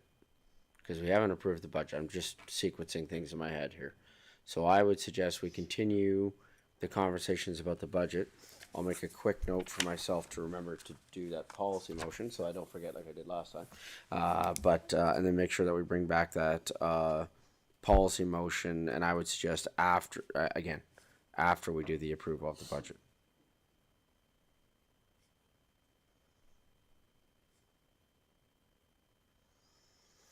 Councillor Schindler. I guess now is a good time. So I'm just gonna make a comment about the budget in general.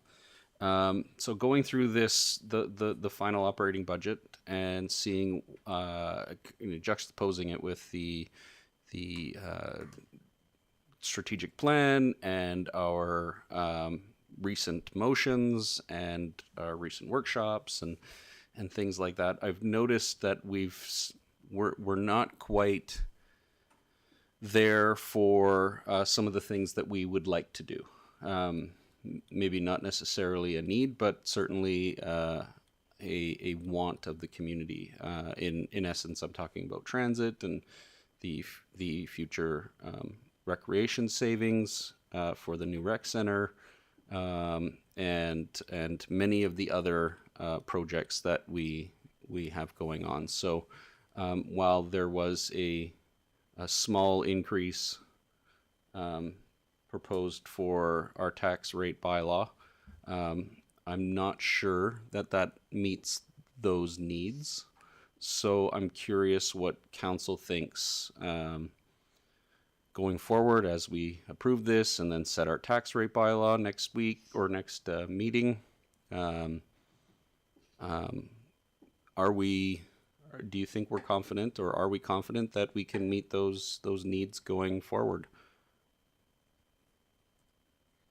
That's all I have right now. Is there a councillor that wants to respond to the question of Councillor Schindler? Councillor Sambo. Thank you, Your Worship. That is the hardest question to answer. It is the hardest question to answer. I'll get up on my soapbox as many times as I need to say that the way that municipalities have been funded in the past is no longer how municipalities are being funded. So there's a shift happening where we used to be able to rely on other orders of government and different kinds of grants for honestly a majority of the basic infrastructure that we needed, and that's just changed over the last 20 years. So there is planning happening now that I don't think has happened in the city of Chestermere in a long time, that is finally getting us on the right track to be thinking about the future. That's why all of us were elected. That's why we put our CAO in place, was to start moving us in the direction that we wanted to see. So I'm not excited that we likely will approve a bit of an increase in the tax rate bylaw, but it is what's required to get moving in the right direction. I think that discussion about what to do with those funds is really important because it's going to set priorities moving forward. In the meantime, we are doing everything we possibly can to find revenues from other sources. So we're not just sitting here and expecting taxes to go up indefinitely. We are looking for all other kinds of opportunities. We're also raising our profile at the provincial and even in some cases the federal level, so that we're visible and so that people want to work with us and they want to offer us grants. So I do think we're taking every step we possibly can, but you don't get out of a 30-year bad planning deficit in a year or in a couple of years. So we're taking the right steps forward. When the policy comes back, I'm excited to have a really fulsome conversation about that and set some further direction moving forward. Okay, thank you. Any other comments from council for the operating budget? Okay, seeing none, then I think we are at the point of approval for the operating budget. Mr. Edney, would you agree? Mr. Edney agrees. Okay, so with that, I think we'll be looking for a councillor to make a motion to approve the 2026 final operating budget as presented. Deputy Mayor Ryan. So move the council approve the 2026 final operating budget as presented. Thank you. I'm going to be calling for a recorded vote on this motion again, as keeping with, so Deputy Mayor, just give your mic on because I'll start with you. Just calling for a recorded vote again on the operating budget. So, Deputy Mayor Ryan, do you vote in favor? In favor. Thank you. Councillor Warzanowski, do you vote in favor? Yes, in favor. Thank you. Councillor Randhawa, do you vote in favor? Yes, in favor. Thank you. Councillor Schindler, do you vote in favor? Yeah, yes, in favor, please. Thank you. And Councillor Sambo, do you vote in favor? Yes, in favor. Thank you. And I am voting opposed to the 2026 final operating budget. Thank you. So that motion is carried with a majority vote. Okay. Mr. Edney. All right. Thank you, Mayor Dean. Josh, if we could move to the next. So wanted to put this potential item in as we're working through our capital projects that were approved in the capital budget. Council had approved a budget of $572,000 to acquire a lake weed skimmer. Again, this is not a harvester per se. This is to go out and clean up the floating lake weeds that our harvesters don't capture when they're cutting them, to make life a little more enjoyable for those living around the lake and the users of the lake. At the time, we had made an estimate for delivery, etc. Of course, with what's going on in the world, the cost of delivery came in a little bit more, so we're looking for council to approve a budget increase of $12,000 to the lake weed skimmer project. It's originally, again, $572,000. We'd be looking to bump that project to $584,000. The project is covered under the LGFF granting framework, the old MSI, and there is room under LGFF to include this $12,000 in that. So I'd be looking for council to approve this increase to the budget. If that is not something council wants to do, then it would be to remove this item from the capital budget. Thank you. What happens, so if we vote no and we remove, have we spent any money? Do we lose anything? Are we okay to remove this item from the budget, Mr. Edney? Yeah, thank you, Mayor Dean. So at this point, we've gone out, we've done our tendering process, we've received our bids. We haven't entered into any type of contract with the supplier because we don't have enough budget to do that. If we didn't have enough budget to do that, we would just cancel that RFP process and let the proponent know that we aren't moving forward with this project at this time, and we could look at doing it another time. Thank you. So yeah, I'm wrestling with the idea of, from again what we have learned from other municipalities with regards to how they have funded their big recreation centers, is a lot of it was they dedicated a lot of their MSI and then LGFF funding to that. And so knowing that, then what you were saying, if I'm correct, Mr. Edney, is that there's a possibility that if this project was gone, that we could reallocate this then to different projects in the future moving forward with regards to a different capital project. Is that correct, Mr. Edney?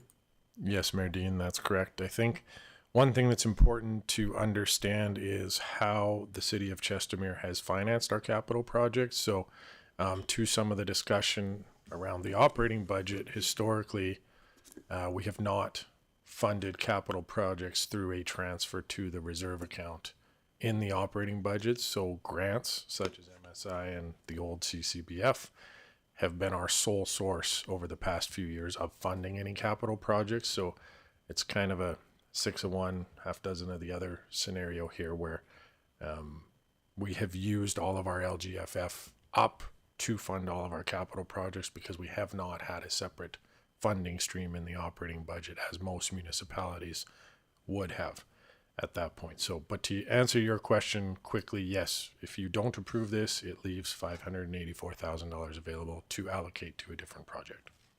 Thank you. Councilor Warzanowski. Yeah, thank you, Mayor Dean. I know this was previously approved in previous budgets, interim budgets, and otherwise, and it's long awaited that this is the final piece to support our existing weed harvesting.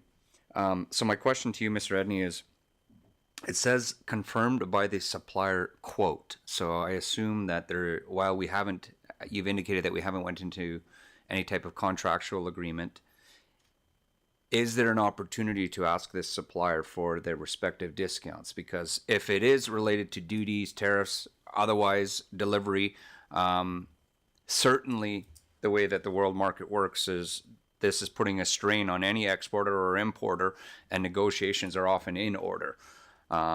Would that be a possibility before council makes a decision to approve or deny the $12,000 that you're asking for? Mr. Edney? Yeah, thanks, Mayor Dean. To Councillor Warzanowski's question, that's something we do in all these processes, is once we've identified the successful bidder, we go and try to, there's a part of our process that then is enter into negotiations. While they put in a bid, we do our best to try to lower that, to find some savings. The team has done that, and that's what ended up at this point, where there's still a discrepancy that we can't cover under our current budget. Thank you. Okay, any other comments, questions from council with regards to the motion that is going to be coming? Councillor Schindler.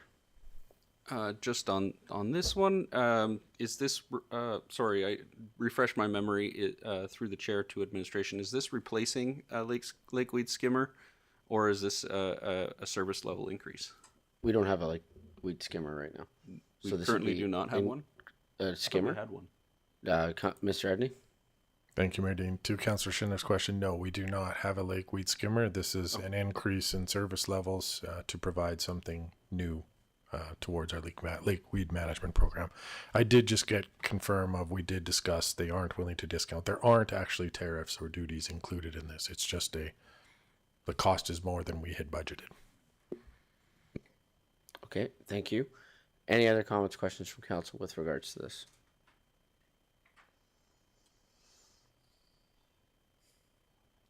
Okay, I'm going to save my comment for debate on the motion. So I guess you'd be looking for a motion to increase the budget for $12,000 for this project. Is that correct? Thank you. Can I... Sorry. Do we not need that last few words on there or no? Mr. Edney?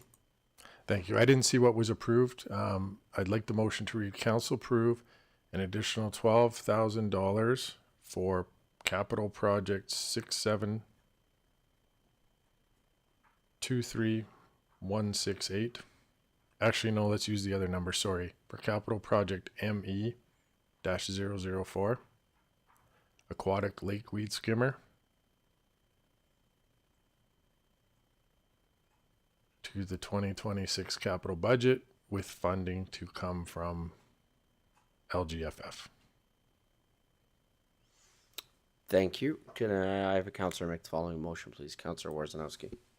Thank you. I motion council approve an additional $12,000 for capital project ME-004, aquatic lake weed skimmer to the 2026 capital budget with funding to come from LGFF. Thank you. Comments, questions from council with regards to the motion open for debate?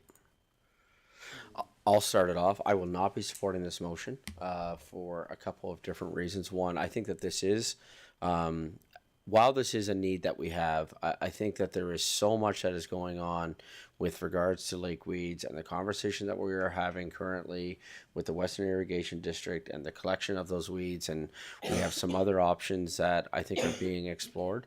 And I also look at, when we look at our big projects that we are looking at right now, when I'm looking at recreation, when I am looking, especially when it comes to recreation, we are facing some big projects there that we are looking at that would further benefit all of our residents within Chestermere. And so I really think that we need to take a step back to look at our LGFF funding to find out if there are ways that we can utilize that LGFF funding for, especially when it comes to recreation, because that has been such a high priority of us with how much money we've invested, the millions of dollars that we have invested in recreation over the last year.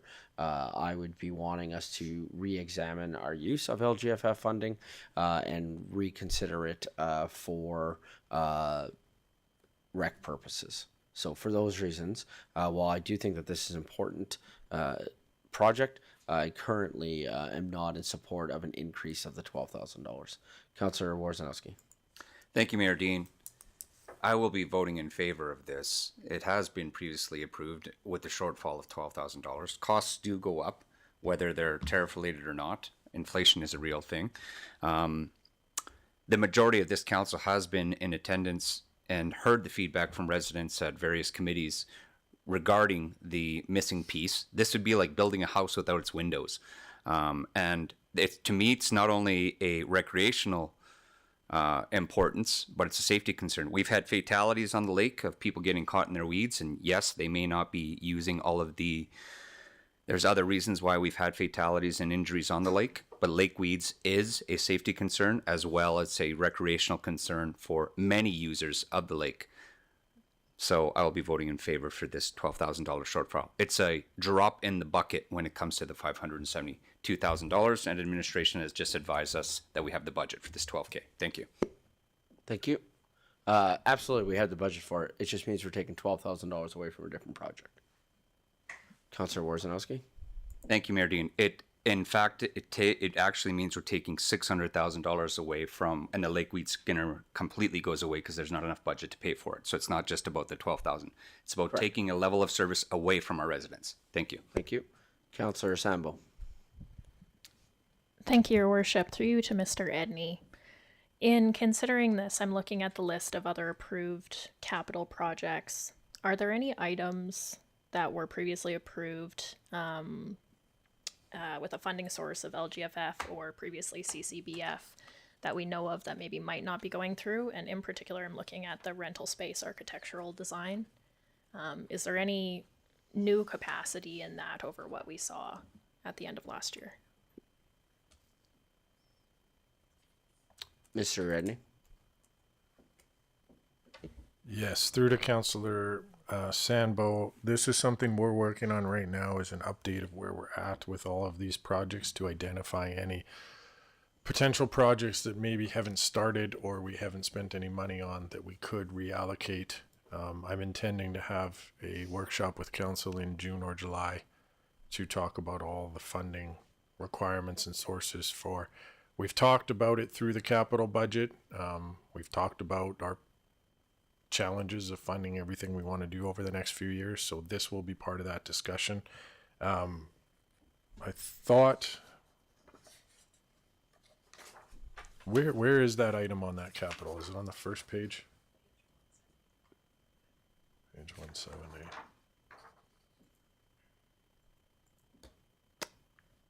Yeah, we'll revisit that one.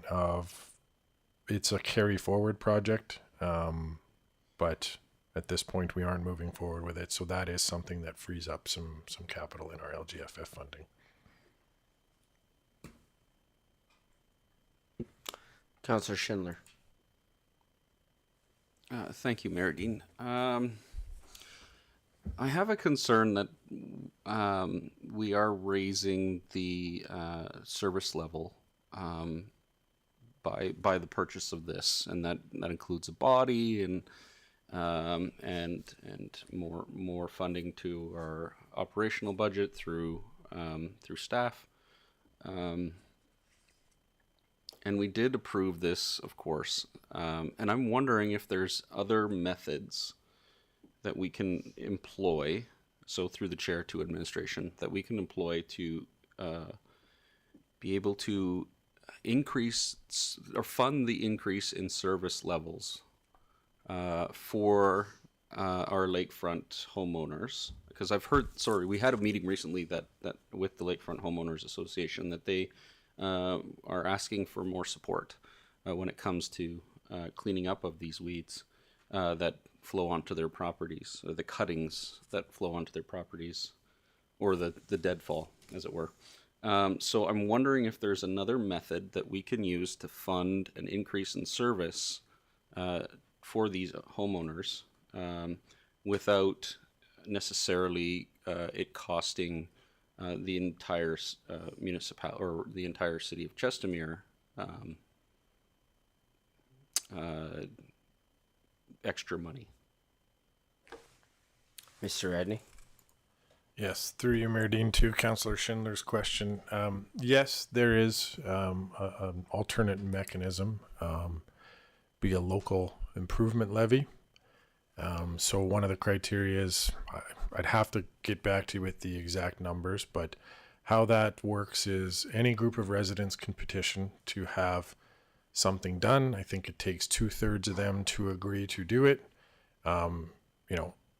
We'd have to have the discussion of if it was an aquatic lake weed skimmer, for example. I'll use where I lived in Calgary in Mackenzie Lake. We had a local improvement levy for the city to clear the walking pathways in our community during the winter months. So it took 2/3 of residents who would be paying that levy to agree to it. And then we paid, $15 or something extra on our tax bill that went specifically to funding clearing the pathways, because the city otherwise wouldn't have cleared those pathways. So in this example, if we determined that the lake weed skimmer was primarily benefiting the lakefront homeowners, you could propose a local improvement levy on the lakefront homes. They would have to get, it's something around 2/3 of the affected parties to agree to it. If they agree to it, you pay for this and then you bill them back over a prescribed amount of time on their property tax bill. So they'd pay that levy, but no other homeowner would. Again, they have to agree to it. If they don't agree to it, you don't move forward with the project. So that's a mechanism that exists. It does have to be very specific to only a certain group of homeowners benefit from it. So I can't comment on whether this project would necessarily fit under that without further information gathering. Yes, so just speaking directly to that, the lakefront homeowners have expressed that they would like to have more support. I'm also hearing that our WID partners would also like to have these lake weeds better taken care of. So I'm also wondering, again through the chair, to administration, has there been any discussion with WID to pitch in to for some upstream support to keep their infrastructure free of weeds as well? Mr. Edney? Yeah, through you to Councillor Schindler. So it's an obligation under our use of works agreement for us to deal with the weeds if we so choose. We don't have to. We can leave them. The WID doesn't seem to really have an opinion on the lake weeds growing. Where they have an opinion is when those floaters get into their outlet infrastructure on A and B, C canal. We are working with them right now to identify solutions more at the outlet than necessarily through the lake, because regardless of what system we come up with, it's never going to capture everything on the lake, in the docks, etc. So the short answer to your question is, based on my discussions I've had with them, I don't think they'd be interested in contributing to something like this. They're more interested at solutions right at their outfall where their screens are plugging up or those floaters are getting through into their canal system. And at this point, I believe they believe it's our issue to deal with because we're creating the issue. Just a follow-up, last Okay, thank you. Again, through the chair to administration, forgive my ignorance on these lake weeds, in that I don't understand how they grow, or I'm certain they grow fairly fast. Is there a thought or potential plans that we could find a way to deal with these lake weeds in a more holistic manner, rather than just, giving them a cut every day during the growing season? Whether it be to find a way to inhibit them from growing further. I don't know whether that's dredging the lake or finding a way to pull them out from the root and get rid of them entirely. Chemical treatments are things that I don't want to do, but yes. Mr. Edney? Yeah, through you to Councillor Schindler. So I'm not a lakeweed expert, but I'll play one in council here for a few minutes. No, in all seriousness, these are all things that are being discussed. I'm probably not the best to answer of the viability of each of those potential solutions. That would be our Parks Department. But I know there are discussions again, and the lakefront homeowners are actively involved in these initiatives of trying to remove weeds and that kind of thing when the lake is drained. This skimmer, I would suggest, is part of that holistic view of trying to add another piece of equipment to that process to help make it more effective, versus other options that were available at that time. But that's something we could provide a report with further information from the experts on if you needed that. But my quick answer is we're already exploring all that. We are talking about dredging, of course. It's a expensive project at this point. So, Councillor Sambo. Thank you, Your Worship. Through you to Mr. Edney. If you could remind me, what is the lead time on ordering one of these skimmers? Mr. Edney? So if we were to have this budget approved and went through with the contract, our hope would be to potentially have it on the water sometime next summer. But reality is at this stage, it's probably more like an end of next season delivery. So you're about a year to year and a half lead time on these, depending on a few factors. But our hope would be to have it active at some point next year, if things went well, but definitely for the 2028 harvesting season. Thank you, Your Worship. A follow-up comment on that. I hate to keep tabling and delaying things, but where my mind's going, Your Worship, is that all of your comments are spot on. And there is not enough LGFF and there's not enough formerly CCBF for all the projects that people are demanding. There just isn't. However, personally, I might place this item higher than some of the other capital projects that we have approved. And so for myself, I'm debating where I would vote on this, given that I think there might be some room elsewhere, potentially. So at this very second, I think I will be voting in favor because I think that this is an important piece of equipment to maintain one of our recreational assets. But I do just want to add some weight to your comments that absolutely this will take away from other recreational projects. Deputy Mayor Narayan.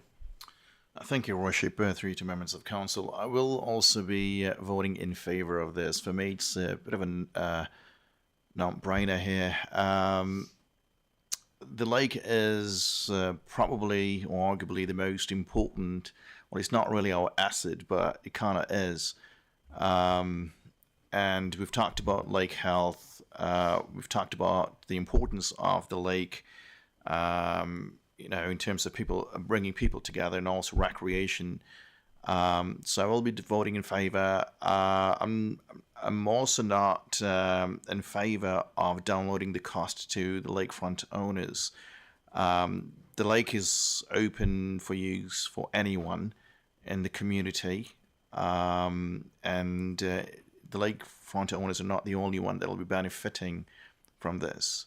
So, I will be voting in favour for this. Thank you. Councillor Wojciechowski. Thank you, Mayor. Just one final comment, and to to all my peers who have discussed this has been planned for many, many years. And I know that former councils, including our former council and councils before us, have had this plan for many years. I do believe it's the final piece. But one last thing that I'd like everyone to consider that maybe hasn't been said is, well, this only represents a 2% ask on the budget for a $572,000 preliminary, a previously budgeted item. If we don't move forward with this, I think our costs of that $12,000 are going to be much greater by not taking care of the lake weeds, not to mention the hassle that administration is going to receive not only from our residents, lakefront owners, or our guests. We talk in our strategic plan about recreation. We talk in our strategic plan about tourism, lake health. We've approved money is in our budget for a lake and water management plan. We are moving forward with a stormwater management plan in 2027. This is all related. If we don't take care of the last piece of our weeds, it's going to cost not only some upset residents, but I'd be willing to bet we bring in a lot more than $12,000 in revenue from guests who come and visit our lake at our waterfront, paying at our docks, at our beaches, and spending money at our businesses. So this $12,000 could easily be recovered. I like hearing these ideas from Mr. Edney. We can look at other funding streams, but I think the opportunity cost of not making this go forward, it's going to cost lots more than $12,000. Thank you. Thank you, Mr. Edney. What's the life cycle on a machine like this? Do we know?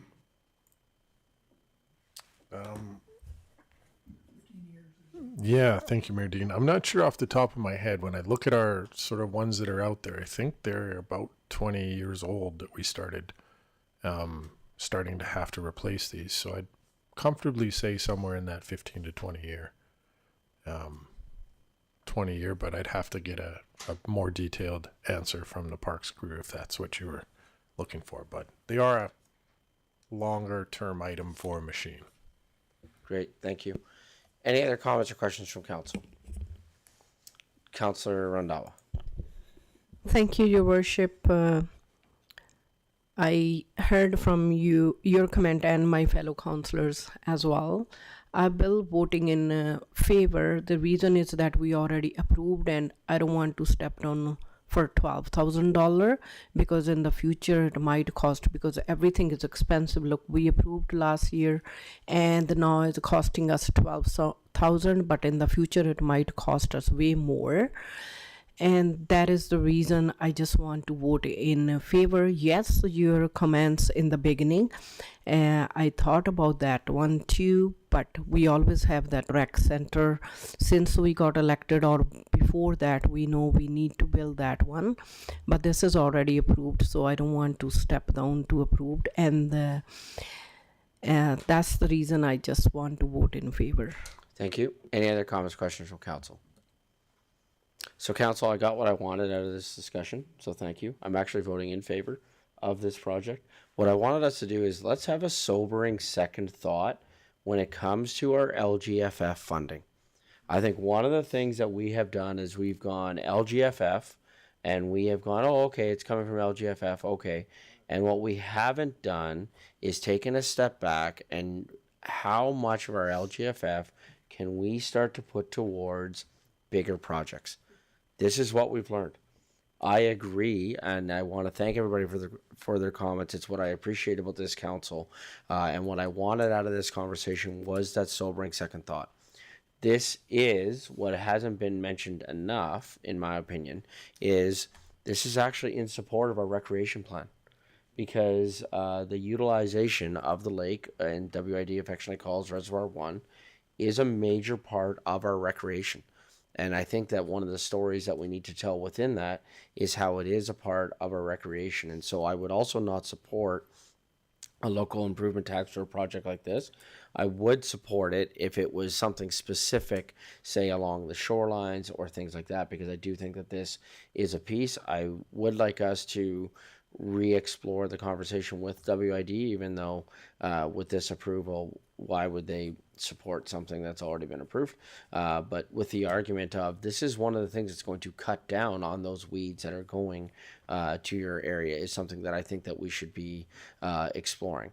However, to wrap up my comments, council, I think as we are looking at our capital budgets moving forward, we need to have some sobering second thoughts with regards to our utilization of LGFF funding, and also how we can utilize LGFF funding to work with other organizations where they can apply for grants that we are ineligible to apply for. Because then you have the opportunity to double your money. And so that is partially what I wanted to accomplish with this conversation is, again, the sobering second thought when it comes to our LGFF funding. So with that, any other comments or questions from council? Call for the vote. And that's carried unanimously. Thank you. Okay, Mr. Edney. Oh, sorry. Mr. Edney. That's all right. Yeah, that's it for the budget discussion, unless there's anything council wants to address. Yeah, so we have a policy motion that was going to come back. I also have a motion, so why don't we start with the policy motion, and then we'll go to the motion that I want to bring back, and it leads to the comment that I just made. So, Councillor Sambo, you had a policy motion you want to bring forward organically. I sure did. Okay. Through you to Mr. Edney Ledge Services, can we try to put one together? Perhaps, Mr. Edney, I'll turn to you. This is a project you're already working on, so can you make a motion for something you're already doing so we can make the motion for it? As he chuckles in the corner. We don't have enough motions, that's for sure. Listen, we're trying to support you on this one. I'm just trying to find the actual, here it is.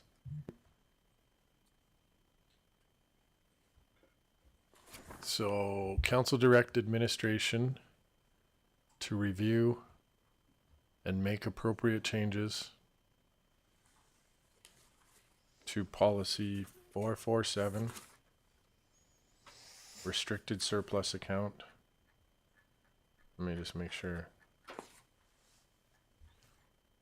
And bring to council, what did I say, by the end of October?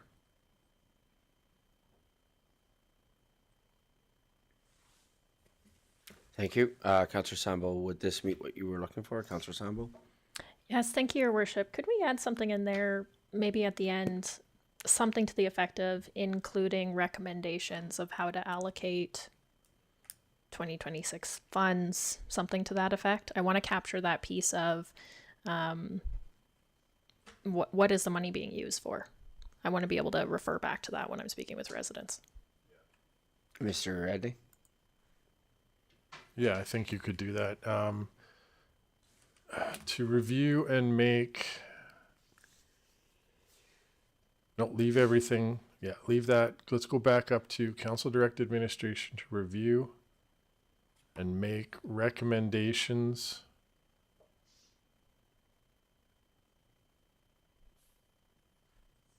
I'm trying to word it. We need to change the type of accounts we have in there, right? For example, we have a personnel restricted surplus, which doesn't make any sense given our situation. So make recommendations.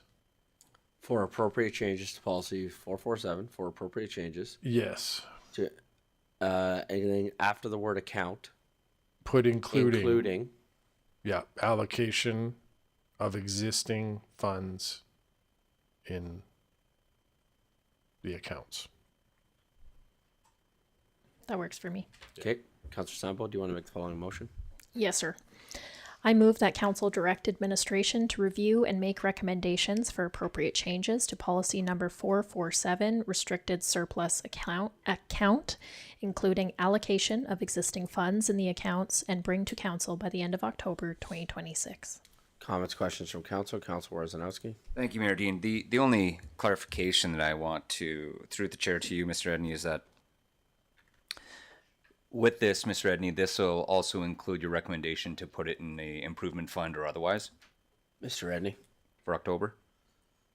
Yeah, I'll elaborate a little bit too. So, for example, right now we have restricted surplus accounts for corporate services, personnel, CGI stabilization. So we need to do something with those funds and make appropriate reserve accounts. What we don't have, we do have one for road repair and construction, but we don't have one for building replacements or improvements. We have a recreation one that does have 1.6 million in it that of course we would use for some kind of recreation thing, but we have one for the bridge that has the money the province gave us for some of their share. So we just need to go through and figure out, Mr. Shonkin and I, what are the appropriate buckets to put the money in, and then a recommendation of this money that's in these other buckets, where to put them. So yes, long-winded answer to say that's exactly what we'll do.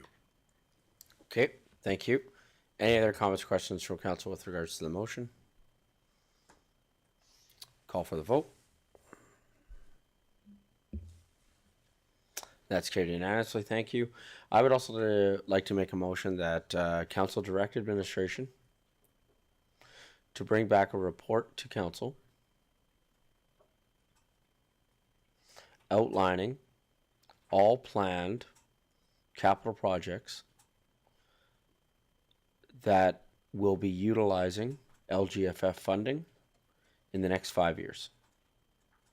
So I know that this is already within our budget, but I want to pull everything else out, and I just want to see just our LGFF funding, and as we move forward, to be able to have that. And I would also, to Mr. Edney's concerns, I'm wondering, do you need till end of October for this one, or can this one happen sooner, Mr. Edney? Yeah. No, that was good. So what I want to do, as I mentioned, is schedule an entire workshop with council. We don't have a strategic discussions plan in July because it would normally fall during Stampede Week, but I'd like to set up a separate strategic discussions workshop and talk about all this, but I do think it should be brought back publicly. So given that we'd like to have that workshop first, I would say, end of September. Okay, by the end of September 2026. Thank you. Councilor Worzanowski. Thank you, Mayor Dean.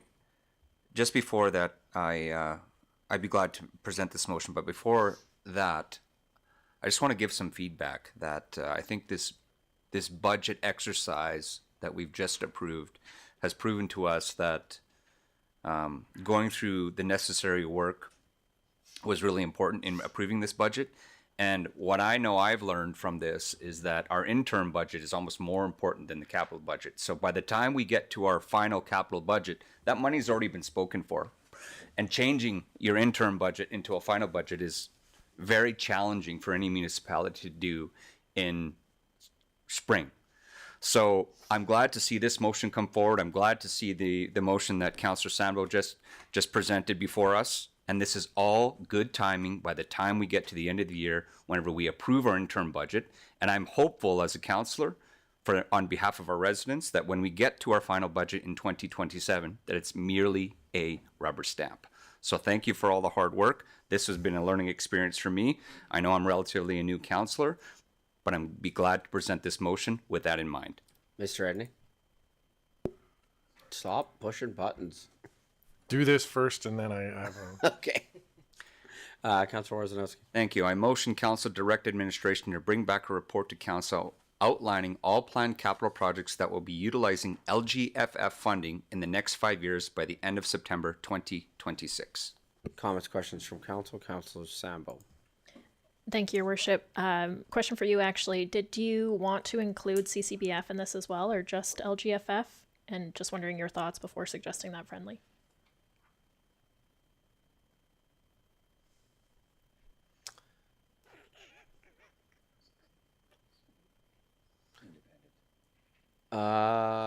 Mr. Edney. Through you, Mayor Dean. So my intention of the report for the workshop will have LGFF, CCBF, reserves, everything in there. I guess it depends what you would like to bring in this motion. But it might be worth clarifying that if you'd like to include reserves and CCBF in that discussion as well. No, I wouldn't want to go with reserves in there for sure. I want to see the money that we get from that external source. What are we spending it on? And could we utilize it different? That's my goal. with this motion? Councillor Wozzanowski? Yeah, I'm hearing what Councillor Sandbo is suggesting, and yourself as well, Mayor Dean. If this is an independent account, so to speak, in accounting talk, then we should keep it separate and look at all of our accounts independently. Even though they may have a shared funding source, they're still independent accounts. For public, Councillor, because we talk about LGFF all the time, can you just, as a reminder for public on CBFF, please? Certainly. So it used to be called CCBF. Can't remember what that stands for. Community Building Fund, something Canada Community Building Fund. It's now actually part of the BCSF, Build Communities Strong Fund Communities stream. So this is money from the federal government. The new BCSF will include the community stream, which is money that is allocated to communities on a per capita basis. Also, as part of the BCSF, there's now the provincial stream and the direct delivery stream, and these are different grants that you can apply to. So information is still coming out about it. What might be relevant in this conversation is that both the provincial and direct delivery stream have strings attached. So there's some requirement to remove development fees in order to receive those. What we don't know yet is if the new community stream of this will also have strings attached. So it's something we need to watch, because currently we can spend it however we want, even with, for example, our OSL model. But it might be the case that the federal government might ask us to get rid of our OSL model in order to accept this money. So, I mean, that could impact our budgets as well. That's why I'm asking whether it should be included in this conversation.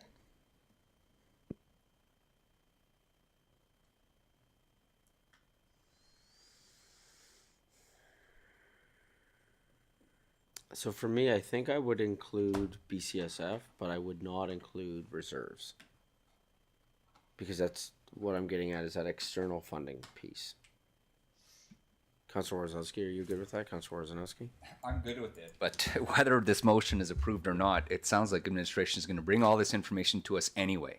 So I can either rescind the motion or just accept this friendly, because they're bringing more information than we're asking for here anyway. Right, but this is what's coming public. That's what's coming in the workshop. Sure. Let's then I'll accept that friendly. Okay, thank you. Any other comments or questions from council? Call for the vote.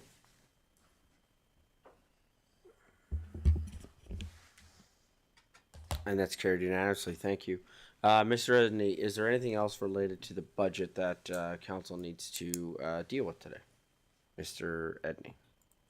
Yes, Mayor Dean. After talking with Mr. Shonkin here, we did talk about some capital budget items through the whole process. I think we made motions for everything, but it won't hurt us if we could.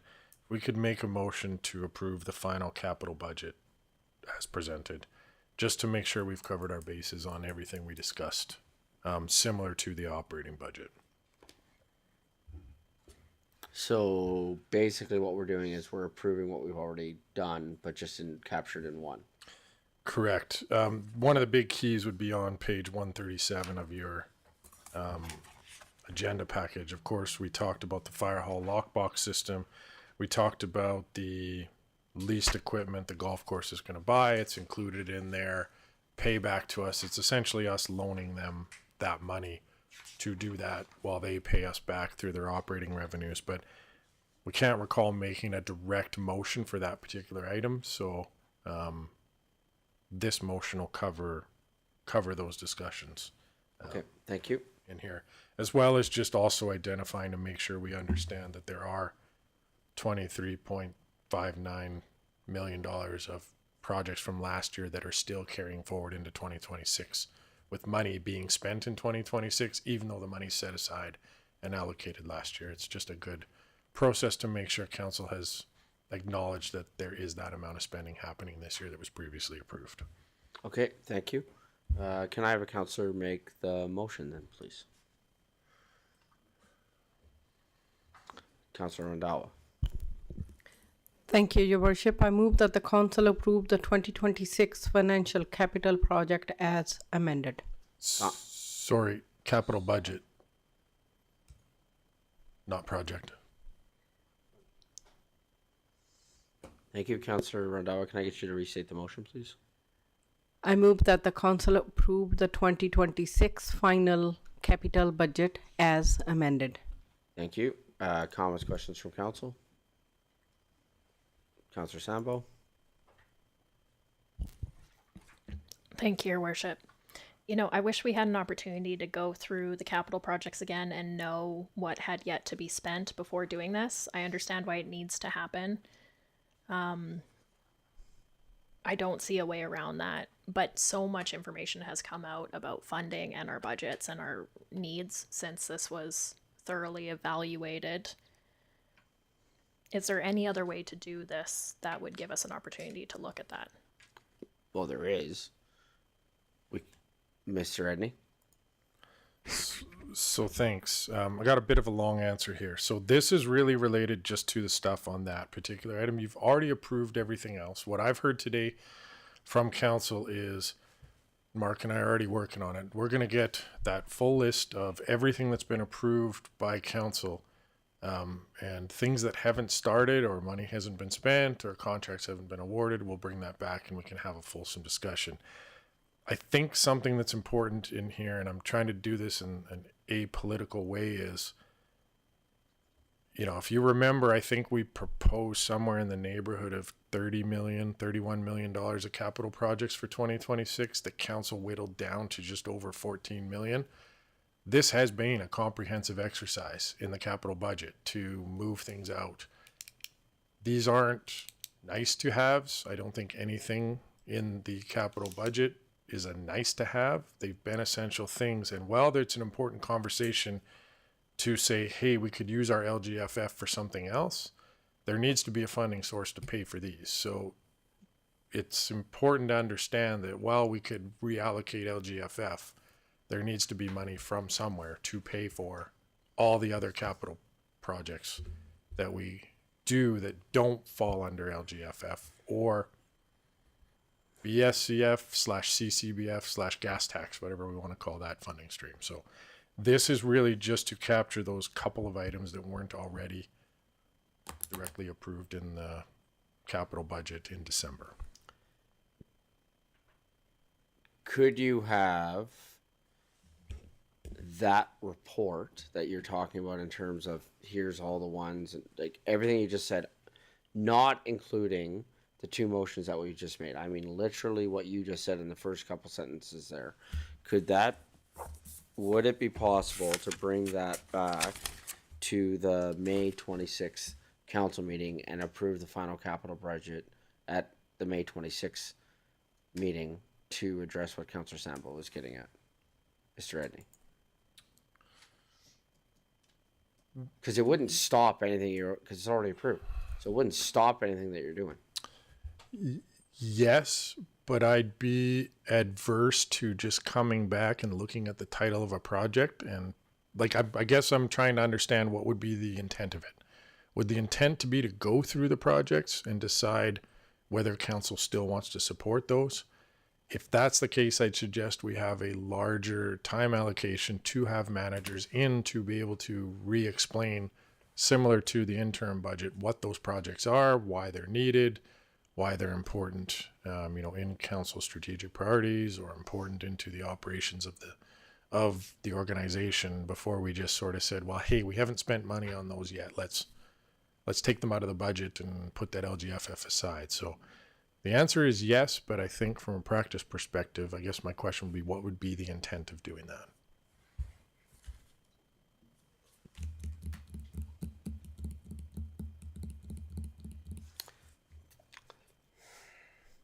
I think the intent may be that there could be a shift in priorities, while at the same time, like, I don't think we're not going to backtrack, in my opinion. This is my opinion. I'm not speaking on behalf of council. I would be surprised if we backtracked on the fire hall lockbox system.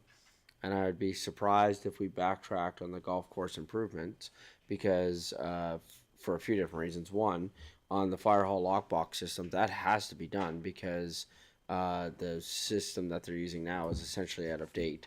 And it also provided further opportunity for the RCMP to be able to utilize that lockbox system as well. So I'd be surprised on going back on that one. I'd be surprised on going back on the golf course improvements, because essentially that's what the part of the plan is. We know that those improvements need to come. I think it's really the 2025 carry forward capital projects that would want to be, if there's a possibility on exploring those. And there could be some intent if we haven't spent the money yet. What does that mean? And have the priorities shifted. So, because again, I don't want to hinder the project that was just approved in terms of, I don't think council would want to wait in terms of moving forward on the lakeweed skimmer. But are there other projects that we want to stop and take a look at? Mr. Edney.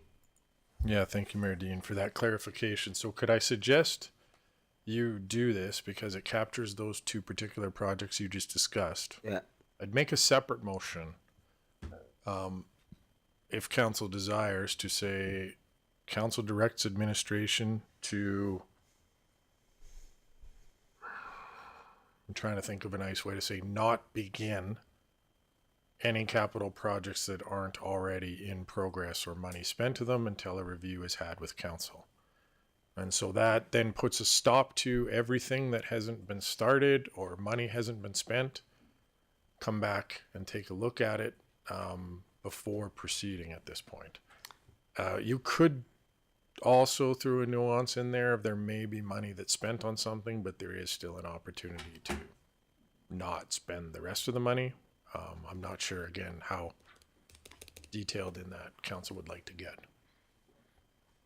But I would suggest that approach versus not making this motion to do those two particular items.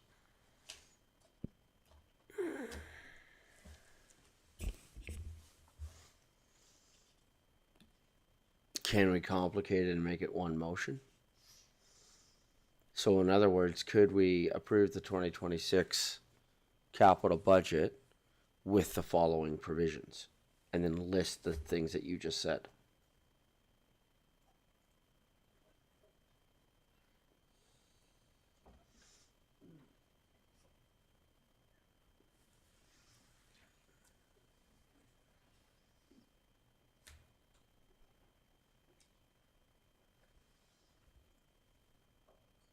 Mr. Edney?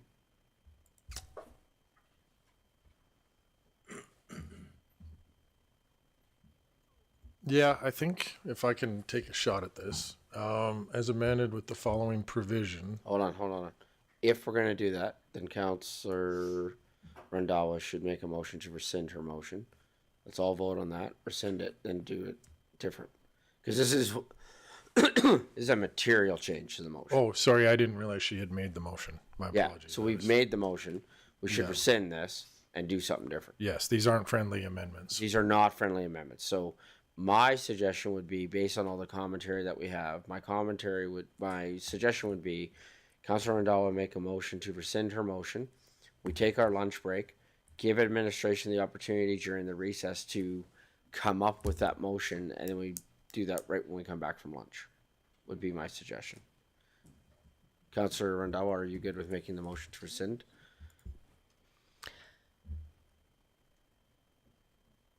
So all you need to do is, Councilor Randhawa, is a motion that, you got it, Josh? Mr. Edney? Sorry, I think because nobody voted on it, she can just make a request to withdraw her motion, and then you can all vote on whether she's okay to withdraw it. Yeah. And then. So Councilor Randhawa, just make the motion that to withdraw this motion. I will request to withdraw this motion. Thank you. Call for the vote.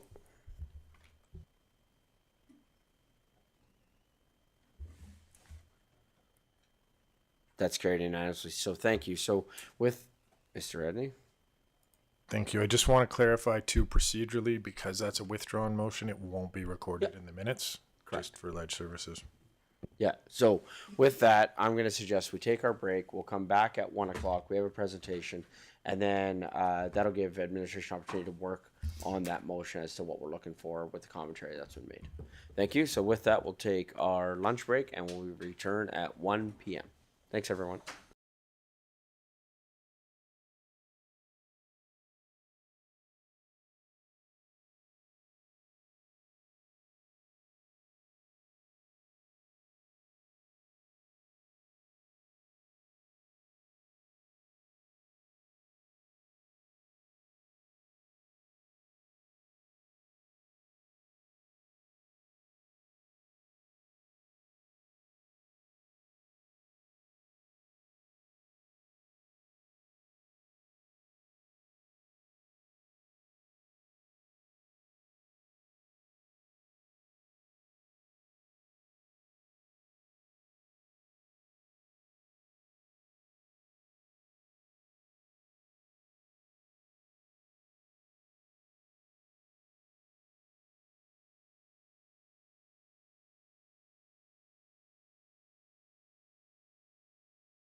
Good afternoon, everyone.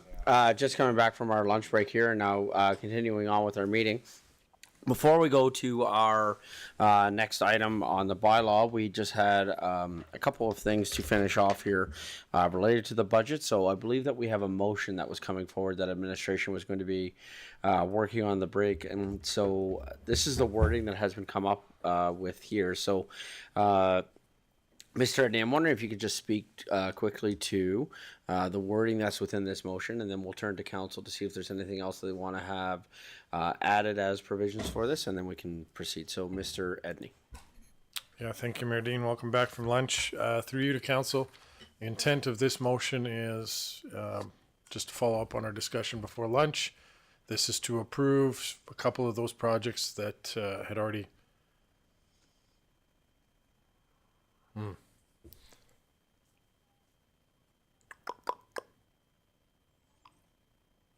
Okay, so the intent was to bring these projects in, but then the intent now is anything that we haven't started spending money on, we were going to hold off on until we can circle back to our workshop and to fulfill the other motion of where we're spending money. My concern is one of those was the leased equipment for the golf course, which we need to do like ASAP. This would then be on hold because it hasn't been initiated because we just got the budget approved. So I wonder if we could add on to this, any project that has not been initiated is on hold until approved by council, except for if council's okay with it, because again, the golf course is paying that lease back to us.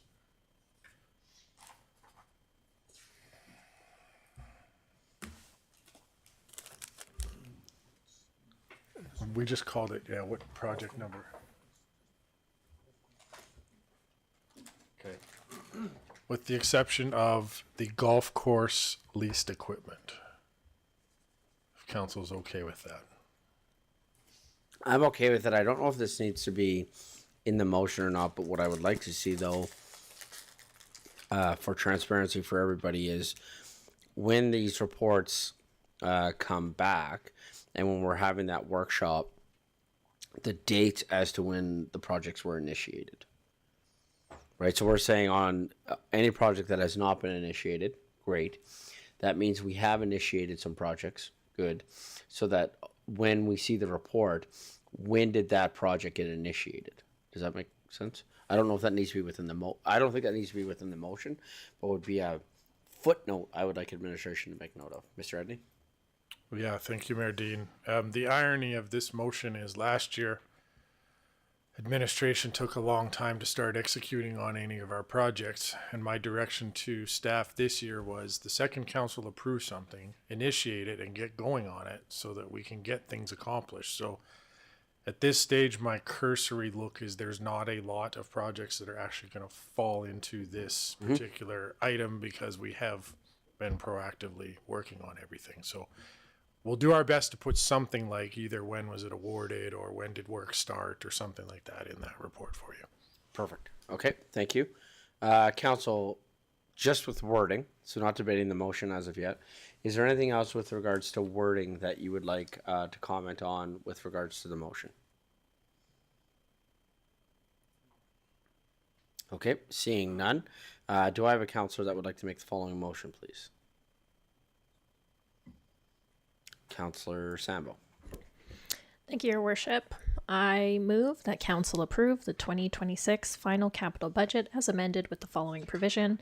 Any project that has not been initiated is on hold until approved by Council, with the exception of the golf course lease equipment. Comments, questions from Council? Call for the vote.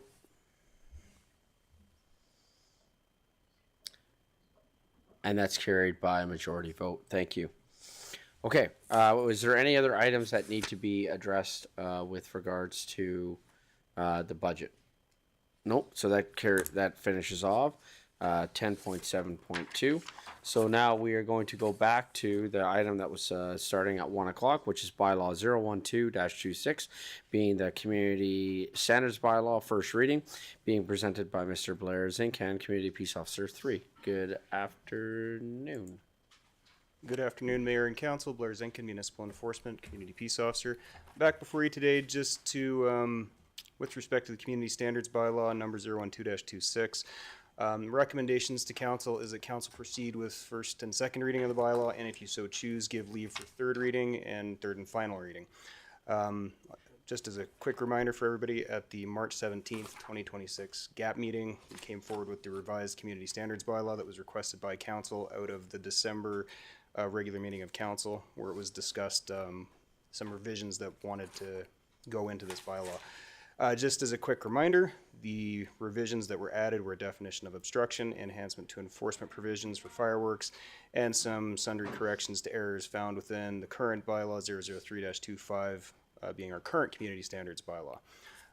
Ultimately, at GAP, Council was in favor of the amendments as presented, and I'm back before you with the bylaw unaltered to seek the readings that you see fit to pass today. So if we pass this bylaw, it replaces 003-25 with all of the updates that were brought forward for the last GAP meeting. And it will enhance our ability to do fireworks enforcement and clarify what it is to obstruct. And if you so choose, you can send us back for more revisions. We can discontinue this altogether, or we can just keep our current bylaw. Sorry, Josh, if you want to scroll down just a little bit. Or we can just pass first reading and bring it back for further debate if there's further amendments that you see fit at this time. So with that, I don't really have anything to add or go into detail about to you for any comments or further debate that you want to put into this bylaw. Thank you. So what I'm going to suggest is let's do first reading with the changes that there are. Okay. And then for second reading, any amendments, I just have one that I want to ask about. But let's do first reading, then we get it on the books, then we'll do second reading with any suggested amendments. So can I have, because this bylaw does not need a public hearing, so council, should we so choose, we could actually do all three readings today unless somebody has massive changes that they're looking for this, but we could do all three readings of this bylaw today. It will just require unanimous consent of all of council when we get to third and final reading. So Deputy Mayor Ryan. Thank you, Your Worship. I move that Council give first reading to bylaw number 012-26, being the Community Standards Bylaw. Thank you. Comments, questions from council? Call for the vote. That's carried unanimously. Thank you. Before proceeding with second reading, I just had a question about the bylaw, and this question, depending on the answer, will depend if we need to make an amendment or not. Section 8.9 says that Section 8.8 shall not apply to John Peak Park boat launch or to the officers of a fire department, a peace officer, or authorized city employee. 8.8 talks about boat and personalized watercraft, and just I want to confirm for myself before I fully proceed with my question. When I look at the definition of personalized watercraft,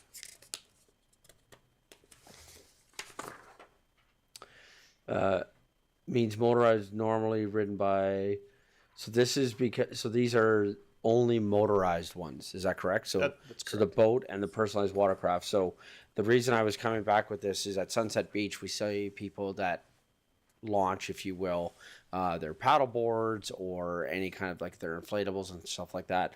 So that does not pertain to that. No, Is that this correct? is explicit to a motorized watercraft, and these are just examples here: wave runner, jet skis, sea-doos. The idea is that we don't want to pop a motorized boat down where there might be swimmers also in the waters. The Sunset Beach area is a multi-purpose beach, so you will find swimmers out and about in that area. We just don't want them to get caught up in motorized equipment. Right, thank you. And with that, is the CAO and or peace officers allowed to give an exemption if somebody wanted to launch a boat in the area by sunset? So we actually launch, we the city, utilize that boat launch, the launch that's there at sunset. Is it possible for the CAO, should he so choose, to provide an exemption to that for residents? And all I'm thinking of is specifically if somebody has a boat that's too large to fit under the bridge and was looking for another spot to launch, not named, that is not at a private business. So we have a private business that does that. But I'm just wondering about that piece of it. So there's a launch that's right there that people, is that a possibility? Just bear with me for a quick second.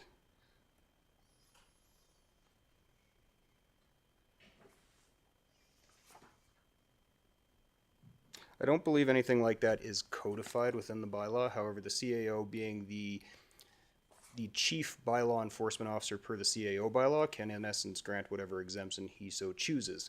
The form of that exemption would be up to him if he wanted to issue a letter to a person exempting them and then provide a copy to municipal enforcement.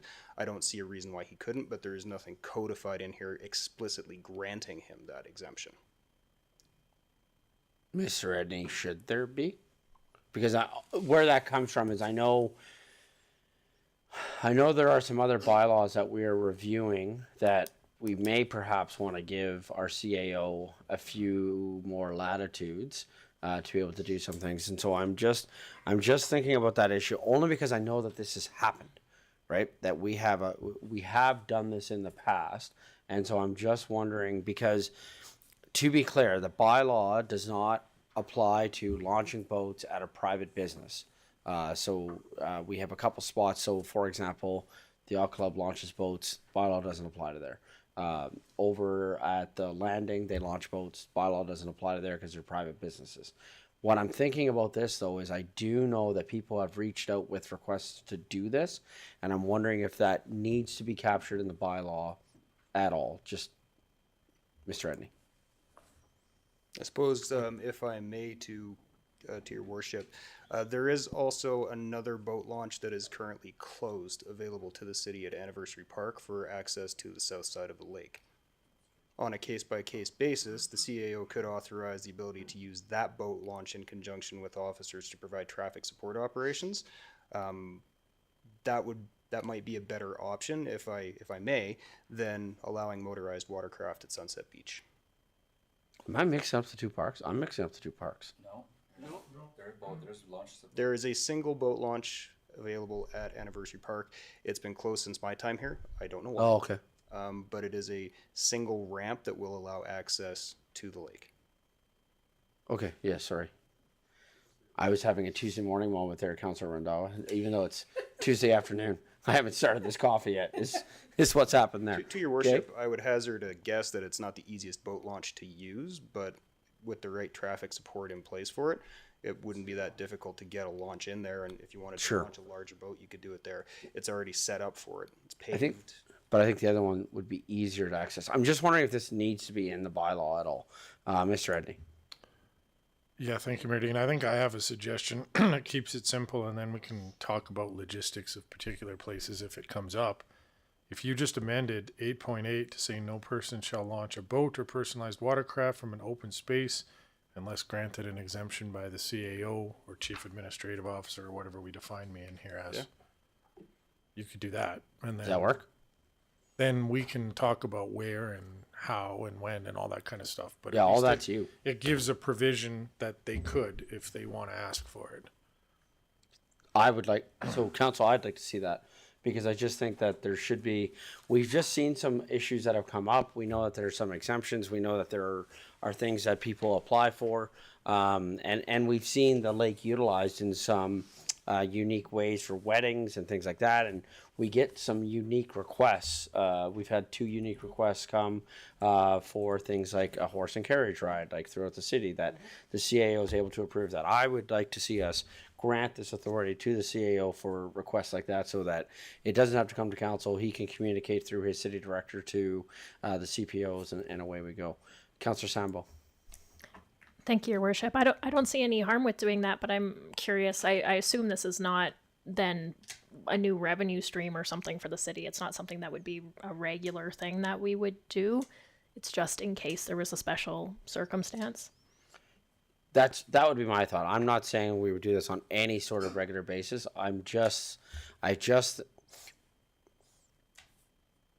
Because I know that this happens, I would just like to see a capture in the bylaw so that it's not like, oh, well, we do this, but we don't really have it anywhere. Let's just say that we might do it.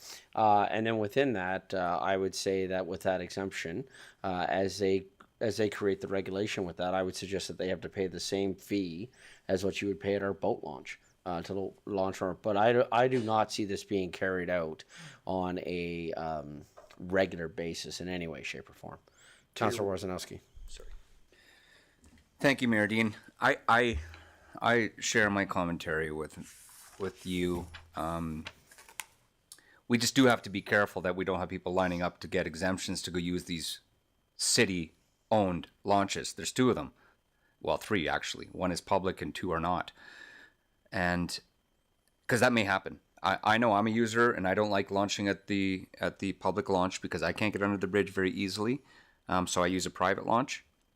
But let's, to Mayor Dean's point is the drawback with putting this into the bylaw is that you could potentially have every Tom, Dick, and Harry lining up to the CEO asking you for permission to line up once per week to drop their boats, just because they don't want to use the public launch, or everybody else seems to be finding a adequate way to get their boats into the water, whether they use a public launch or not. So it's probably a low risk, low hanging fruit, and not too much to worry about, but something to be aware of for you as the CEO, Mr. Edney. Mr. Edney. Yeah, thank you.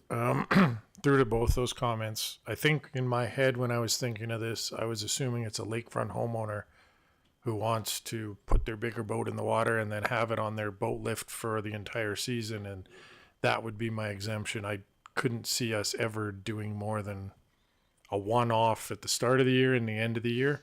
I think for people that would be using it regularly, there's a reason those boat launches aren't open, is it's too cumbersome for us to do that. So yeah. You're right, it could expose it to that, but my view, unless directed otherwise, would be this is simply a lakefront homeowner has something that they can't get under the bridge and they want to keep it in the water for the entire season. We let them do that, but otherwise they need to figure it out. Or people who want to use it every weekend go to landing. Yeah. And the only other exception where I see this is some sort of a one-off event, like what we see in other parts of our community, where you already have that ability to give that exemption, right? And just we've seen this. So in the past, we had to provide an exemption because somebody came in on a float plane on our lake for a wedding, right? So I just think that that's the provision is there for exceptional circumstances. Councillor Worzanowski. Yeah, thank you, Mayor Dean. Just one other thing to keep in mind. Being a lakefront owner, you see a lot of people maintaining and doing development on the lake, and having winter access or even shoulder season access before the lake is full is something that's important to bring heavy equipment or machinery. If they're redoing a retaining wall, if they're doing any type of work on their property, putting in docks, drilling in piles, whatever. And those are all things that happen in shoulder season or even in the winter season. So something to keep in mind. To the mayor, if you want, I do have some suggested wordings for that amendment at 8.8. Yes, please. So we could simply amend it with the addition to the very end without an exemption from the CAO, and that will cover off exactly what you're getting at for everybody to consider. Sorry, can you say that again? We simply add to 8.8 without an exemption from the CAO, and that'll line up with the definitions and everything. It's literally a six word amendment to what you're considering. Okay, thank you. And to that point, the yacht club already provides a service to the lakefront homeowners for them to be able to launch on a limited basis, and so that is available. They have that available to them, and so that's a message that we're having come through. And again, the intent of this is not to take business or opportunity away from anybody else. This is an exceptional circumstance, which is why just providing that to the CAO. And what I would suggest to Councillor Worzanowski's concern is that if suddenly our CAO is inundated with requests, I would suggest to our CAO, bring the bylaw back and let's change it right away. And just because, right, or change the policy or whatever the case may be. I think we write it in for now. Let's let it play. If it becomes a huge concern, then we just address that.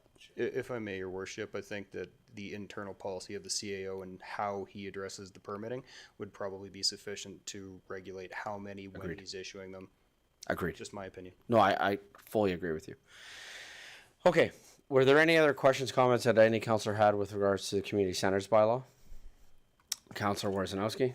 Thank you, Mayor Dean. I'll keep this short. You know, I often ask the question, is the bylaw worth anything if we can't enforce it? So my question through the mayor to you, Blair, is do you feel, although this is a council decision, do you feel that this is enough of a revision for our peace officers to enforce this bylaw?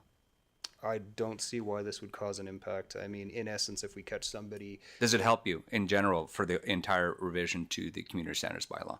The entire revision, like all the different pieces? Yes. Is this what you need? Yes, especially for the fireworks. Thank you. That's going to be important. Excellent. Thank you. Councillor Randawa. Thank you, Your Worship. Through you to say to the Mr. Blair.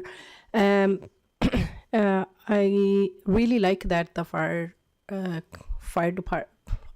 fireworks one is good. So we have the enforcement, but I see there is some like small commercial vehicle or the trailers or the school bus or no place or oil leakage. Those all is also under the vehicle amendment. I really like to do to enforce, because I heard from the community side sometime they do complain and officer went there and then is saying there's not enough tools you guys have to enforce those things. Community does complain to the peace officers for the bylaw for these things. So there is also fit perfectly under this bylaw. Do you have enough tools to enforce those things, or you need to little bit change in this one? I just want to ask you, because that's what I heard from the community side. They like some no license plate vehicle is on the road as well, and other though the small pieces, which one is does make sense for the community standard, and how you can explain, or you want to do this fix right now on this one? Through the mayor to Councillor Randawa, without meaning to contradict you, ma'am, this is covered under the Traffic Safety Act and the current traffic control bylaw. And without getting ahead of myself, you will be looking at a new traffic system management bylaw, June, lead services, help me out, 19th? By the end of June. In June, at the GAP meeting in June. You'll be looking at a rather extensive revision to the current traffic control bylaw. It's been almost entirely redrafted and renamed, and it will cover off a lot of what you're getting at now. And as far as license plate registration, again, that's Traffic Safety Act, very standard enforcement that we can carry out. Mm-hmm. Thank you. Okay. So then, if nobody else has a comment, I believe that we would be making a motion to do that. Okay. Council, does anybody else have anything else that they would like to add, or do I have a councillor that's comfortable with making the motion for second reading? Deputy Mayor Narayan. Yes, move the council will give second reading to bylaw number 01226, being the community standards bylaw, with the following amendment. Amend section 818 to state that no person shall launch a boat or personalized watercraft from an open space area without an exception from the chief administrative officer. Thank you. Comments, questions from council? Call for the vote. And that's carried unanimously. Thank you. I feel like we're going to be safe on this one. So can I have the motion to proceed with third, council give permission to proceed with third and final reading for bylaw 012-26, please. Councillor Schindler.